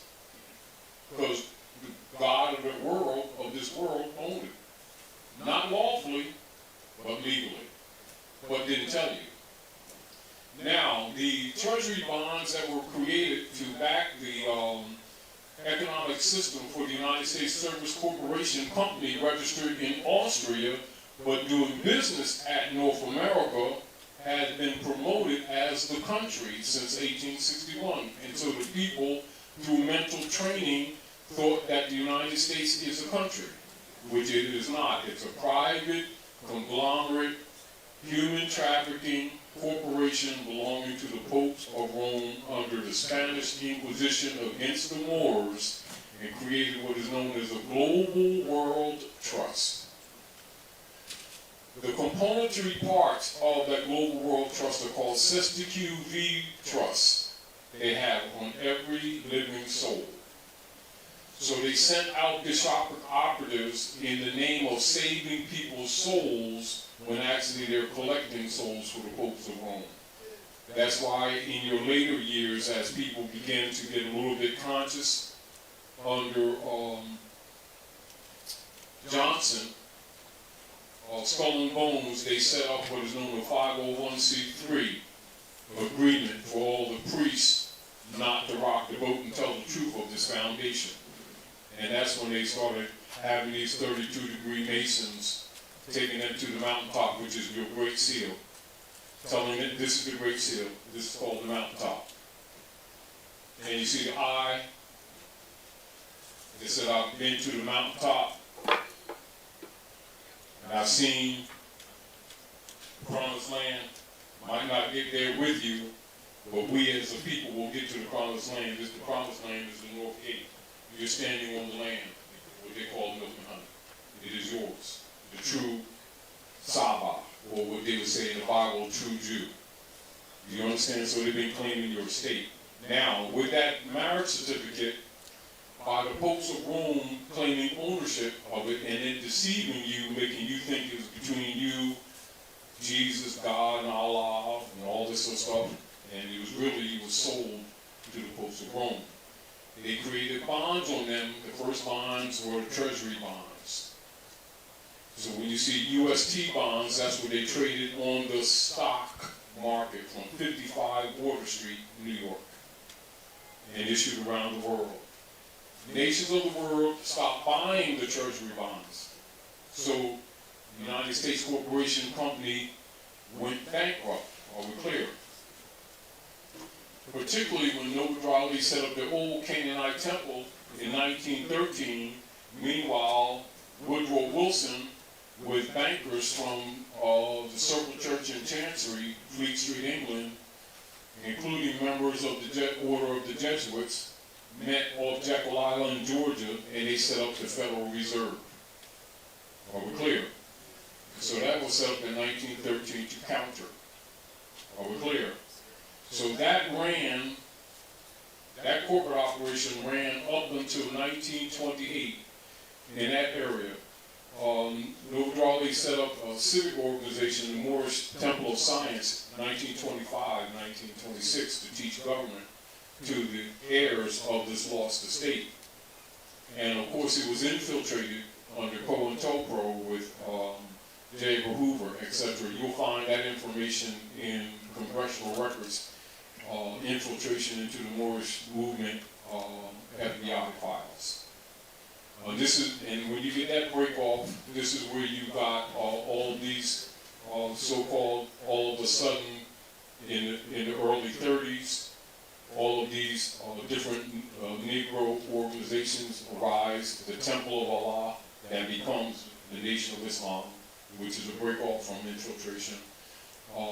Sweet Daddy Grace, Father Divine, Bishop Cherry, etc. All of them had this knowledge. You know, and that's why they all began in that early, late 29 to 30 area. When Raleigh commanded that the Queen of England hold their honors to the treaties, etc., of course that was the infiltration. So the very day that Raleigh had the adepts meet to infuse a religious affidavit for the protections of the people's estates, etc., in 1928, the same day, 1 year later exactly, they assassinated him. Woodrow Wilson, Roosevelt then took the birth certificates of all the living that was claimed by the folks of Rome, because they were no longer buying the marriage certificates that were actually bonds to back the United States corporation debt. So then they infused the birth certificates and other bottomry instruments. And then they started enforcing driver's licenses and things like that. And then your car registration, where that become a bond. And all of this backed the United States corporation debt. And they are called Sister QV trusts on each one of them, as well as insurance. All right, so whether you live, they rob you, and if you die, they rob you. Are we clear? So now, the Pope of Rome and the Bishopric of Rome have what you call routes, and this is what the Federal Reserve is for. Your 12 different routing districts around the north, they have 12 districts, all right? And then you have that CUSIP number, which is those red numbers on the Social Security. That's a bank bond. And so the Sister QV Trust is what you call a voucher into the World Global Trust controlled by the Popes of Rome. Now, in around 1966 to 68, they blackmailed the remaining resistors in Texas Republic to go along with the corruption of the commercial codes. which are ancient in their principles. And this is when the commercial codes became the uniform commercial codes, or that you know as the UCCs. Now, this Sister QB trust, etc., people who found out about it have been trying to find different methods of becoming executor, holder of due course of the Sister QB trust. Frankly, truthfully, it will never happen. You know, the promises put out there because the people are awakening, but they will never allow it to happen because it's over for them. Do you understand? That's the ball of wax. However, the process is put out there for people to burn their energy. When reality, you will never capture it. You must choke it. All right? Yes, you must choke it. And so one of the things that we've always suggested to the people is to, and keep this in mind for all of you, study the fundamental rules of trust law. Everything that is done in government is done by trust, whether you have the seats in government or any activity that they do is trust. Are we clear? Are we clear?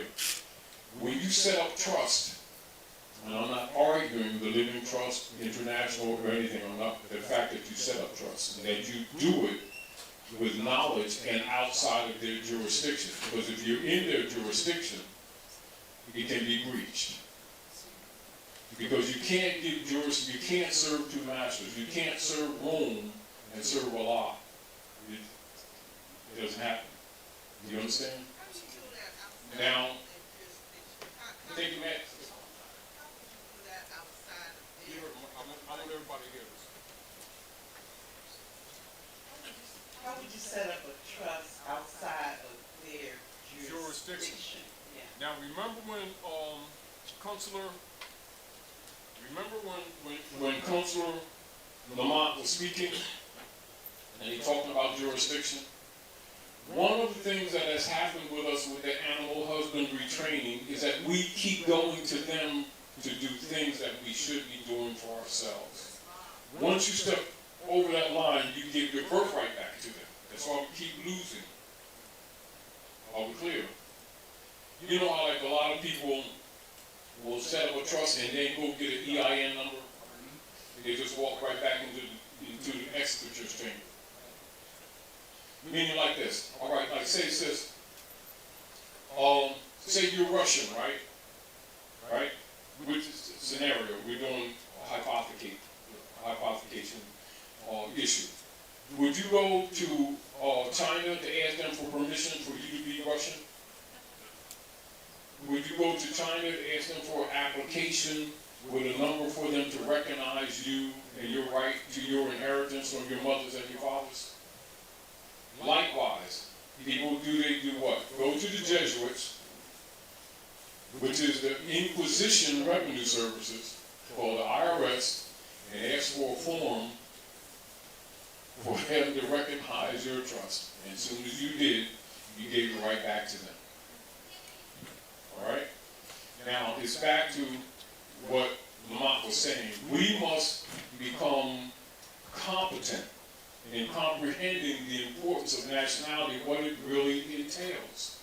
You can no longer lean on ignorance and have liberties. They don't go together. All the efforts that we've been putting into mosque, church, temple, etc., with all this dedicated study, you must put into your birthright. You must want your birthright back as bad as they want to steal it. They've organized themselves around human trafficking. You have to organize yourself around human liberty. You have to be in opposition. And you have to do it intelligently and knowingly. And so, what you want to do is that you're going to study law, trust law, understand and comprehend, understand the concepts, and comprehend that all things are done in trust. And then begin to construct your own trust, but it must be in proper person. It must be in appropriate persona su juris for you to be suherdis. Sounds good, brother. Come on. We want you to We need for the people to hear it because it has to be recorded. Yeah, come on.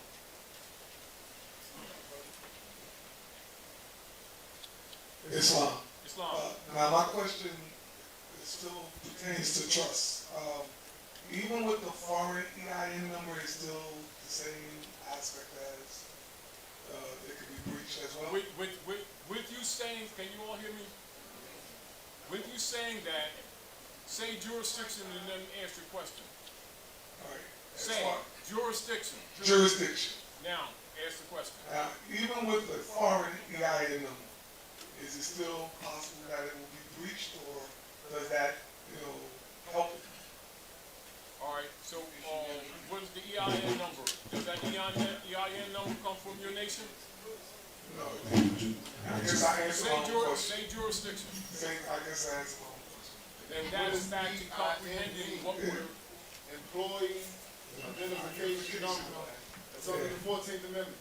Okay, so that 9E number is still... That's back to the point that we're trying to get across to everybody. Islam. They keep trying to get out of Rome while feeding Rome. They keep going into the cave with the vampires. Where I like this sweater because this one goes all the way down to the shoulders and shit.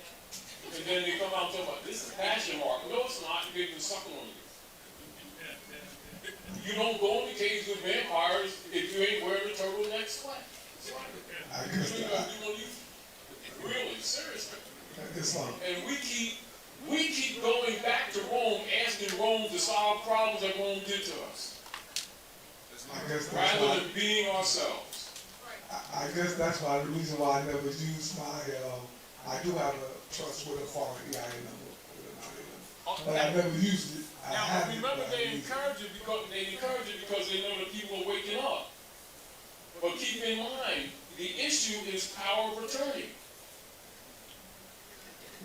Because you're talking the state, aren't you? Yes. So, now, come on up here. And also, Black's Law, 4th edition. Concepts. Get the 4th edition. The reason why I talked about drafting my own release order is because I knew that I could not go to Rome for something that was already mine. So you do it. You would, huh? Oh, the term. Take them to a state. Status and a state. Status and a state. So you draft your own trust. What you can do is you look at how they formulate a trust and formulate your own trust without the EIN number. You create your own registration number and then register it in your own file cabinet. And then someone that you know, give them that registration number and a copy of a memorandum of the trust or a memorandum of trust. But if your trust is private, yes, that shows that it exists. But if it's private, you don't make it public. Because now it's public. So it's private. So if me and her have a trust, none of you all are supposed to know about it. So it's not about getting Rome to recognize it. It's not about that. You recognize it and know that it exists. And defend that trust. The Constitution and Treaty are trust. Yes. They're trust. So if you want to know how to study a trust, study the Constitution and Treaty. If you don't want to know how to study a trust, study the trust that you have with your friend. That's a trust. If I let him borrow my car, guess what the trust is? The car. Who's the trustee? Him. Who's the executor? Me. Who's the beneficiary? He is in part because I let him borrow. But I'm the ultimate beneficiary as well. The car is the trust. Here, man, here's the keys. Now, if I wanted to express that trust in writing, it's called the Declaration of Trust. And then you'll put the stipulations. Look, man, you can't drink and drive. Don't drive it with too many people in the car. You can't use it after 10 o'clock. You know, and sign right here so that I can know you agree to these terms. That's a trust. Keep it simple because it's common sense. That, to think that, and I got you, bro, to think that we have to go to Rome to get validation, That's still animal husbandry training. That means you're not competent. And that means you're not competent. You're still giving up your birthright. That doesn't mean you're stupid. You're not stupid. It's just that you're still under the training. You got to come out of that training. And this is called training. Islam. Islam. Now go ahead and read Black's Law Dictionary, 4th edition. What are you reading? Status. Good. Make sure they can't do this. Yeah, you know. Status. What page?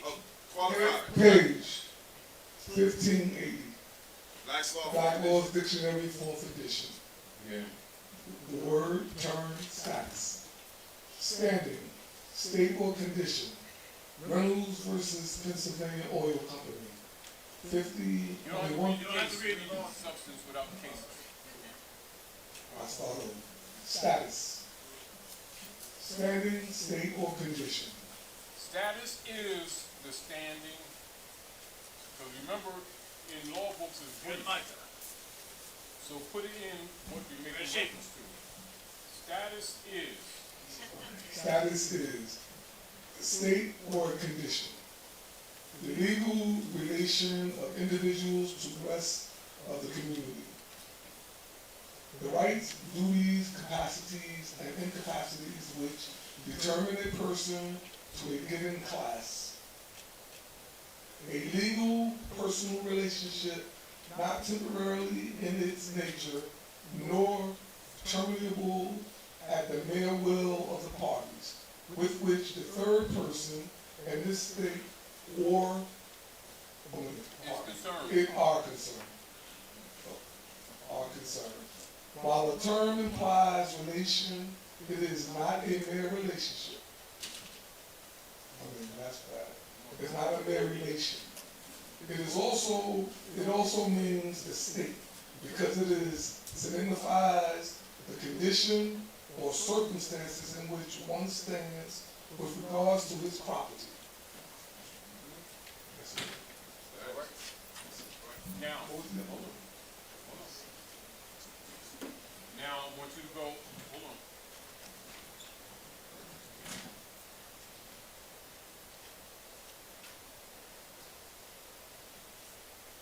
You read all the way down to here? I stopped. Yeah. All right, now read estate.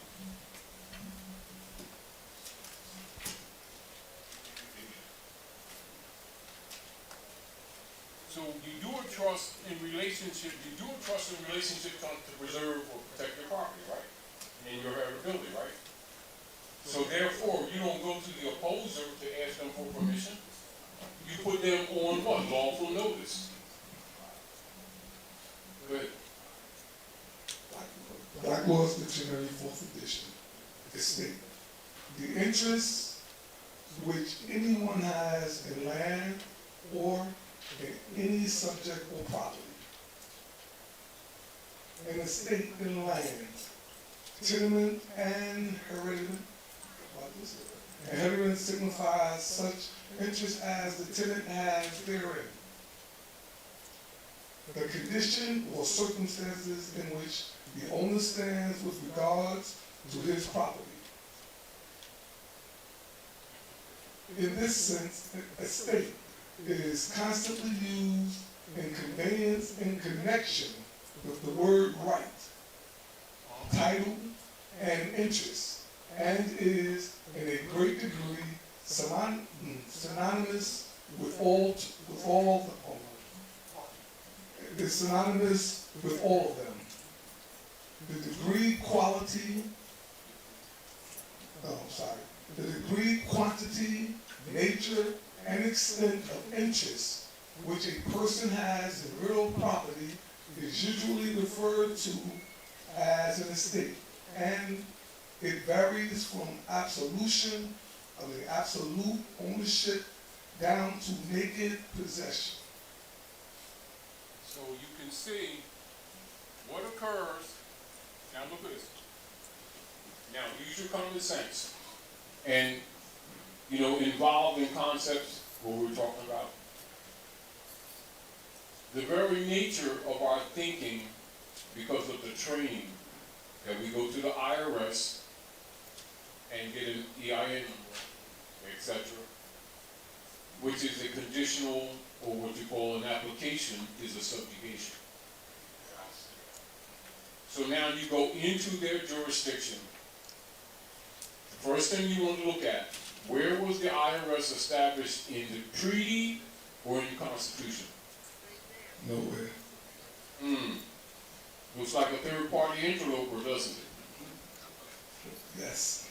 So you go to a third-party interloper, and you take a form that they give you to so-called justify your action. So that makes them your master. So now you answer the question, can they breach that trust? Yes, they can. Because you just gave them power of attorney from the beginning, didn't you? You acquiesce. Exactly. Are we clear, you all? All right, any more questions? Go ahead, come on. Thank you, good brother. Islam. Islam. I yield. We got about 10 minutes, y'all. Islam family. Islam. Islam. Shalom. Shalom. Shalom. In terms of a lot of the ancient structures all around Midgard, whether it be Al-Qiblan, Tataria, Manchuria, Australia, all of the Nexum, how can we take a practical way to actually return those to the Moors? What you see taking place now is in fact that. The fact that you're even here. The fact that you're acting in the state of mind that you're in, whether you came here or not. Are we clear? The fact that you're even in the mental to be dealing with this kind of information. Are we clear? Of birthright, of identity. Because when you're talking true identity, you're talking in fact. Yeah, because we're Tartaria. You already know what this is. This whole area. Yeah. Yeah. So a lot of the buildings I know have numbers on them. A lot of the buildings on them have numbers on them that oftentimes reference either Nobu Ali or something having to do with the history of the movement in terms of like, we would say like 1913 or 1928 or 1925 or some various pivotal years. And they would also have foundations that are deeper than the actual sidewalk. Exactly.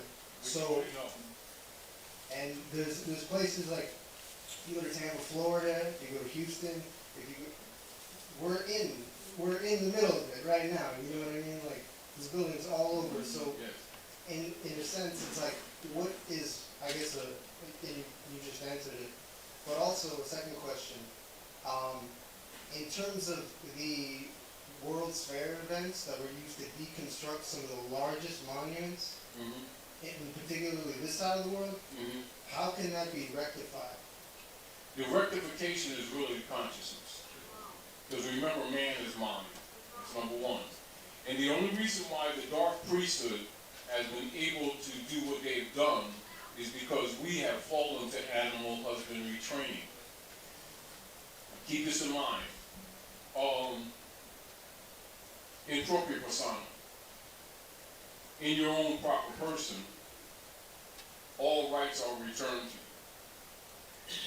Coming out of wardship tenures, all rights are returned to you. People are looking for, I think, a jubilee action on the part of the hybrids when the jubilee is actually forced by the proper heirs finally speaking up.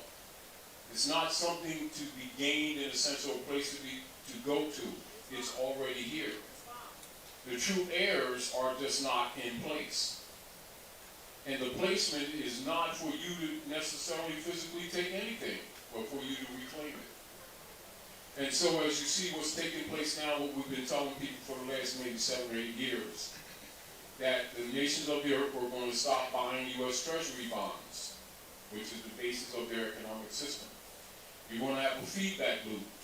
Then you're going to have what they're going to cover up as a trade war, which you see taking place right now. So the next thing that's going to happen is that you're literally going to have a major stock market crash. You're supposed to be waking up and active because it's going to fall in your lap. But you need to be conscious. You need to be competent. The fact that many people around the land have been doing trust have killed any binary instruments that they have already created. They can't sell anything. And so what they're going through is a pantomime claiming to have powers and finance that they really don't. And we're, many of our people still looking to them to get some kind of financial support. When the finance, the fiat, are only vouchers to the global estate trust. It is the resource and the land and you, which was always the issue. That's why you declare your nationality. Because you're the gold, you're the silver, you're the resource. That's why they do human trafficking. They've been stealing the resources. Right? Your activity is the solution. Your consciousness is the solution. And the deal is, as you become more cognate, the cream, like you're making butter and cheese, you take milk and you keep agitating it, you get butter and you get cheese. Well, guess what? The cream will rise to the top. As people get conscious, some people who may have no comprehension of what this is all about may end up being your greatest addicts. Some people who are in opposition, once it really dawns on them what it really is, they may be your first line soldiers. It comes about by the consciousness. Like sis, when you gave me the books, last time I was here, that comes from your level of consciousness. And even when you were talking about, clarification of concepts in them and stuff like that, because you want to be absolutely right, look at it the same way. Say 10 years before you did that, think of where your mind was. And think where your mind was when you handed me those beautiful books. The same thing happens with everyone else. When the consciousness arises like that, Rome can't operate. They operate on your ignorance. That's the answer, is consciousness. Is that you're doing what you're doing. And so as you keep on doing what you're doing, what happens, the next generation starts looking at that, they start thinking. What happens, their intuitive mind will actually open up their DNA, which is cellular memory. Because the gods are among you. They're not outside you. So this is where it means in the Heliotech, it says, seek ye first the kingdom of heaven, and all other things will be added unto you. We keep looking for the material additions when we need to claim the estate. And we need to be the proper heirs. And so this is what's demonstrated in the book of Isaiah, I think it's around 64, 65, when it says, I hold my hand out all the day long to a hard-hearted and rebellious people who are not called by my name. When they repent from their sinful ways, I will hear from heaven and heal their land. So write that down, land. Look it up in the Law Dictionary, and I'll say have a grand evening. Thank you all for coming out.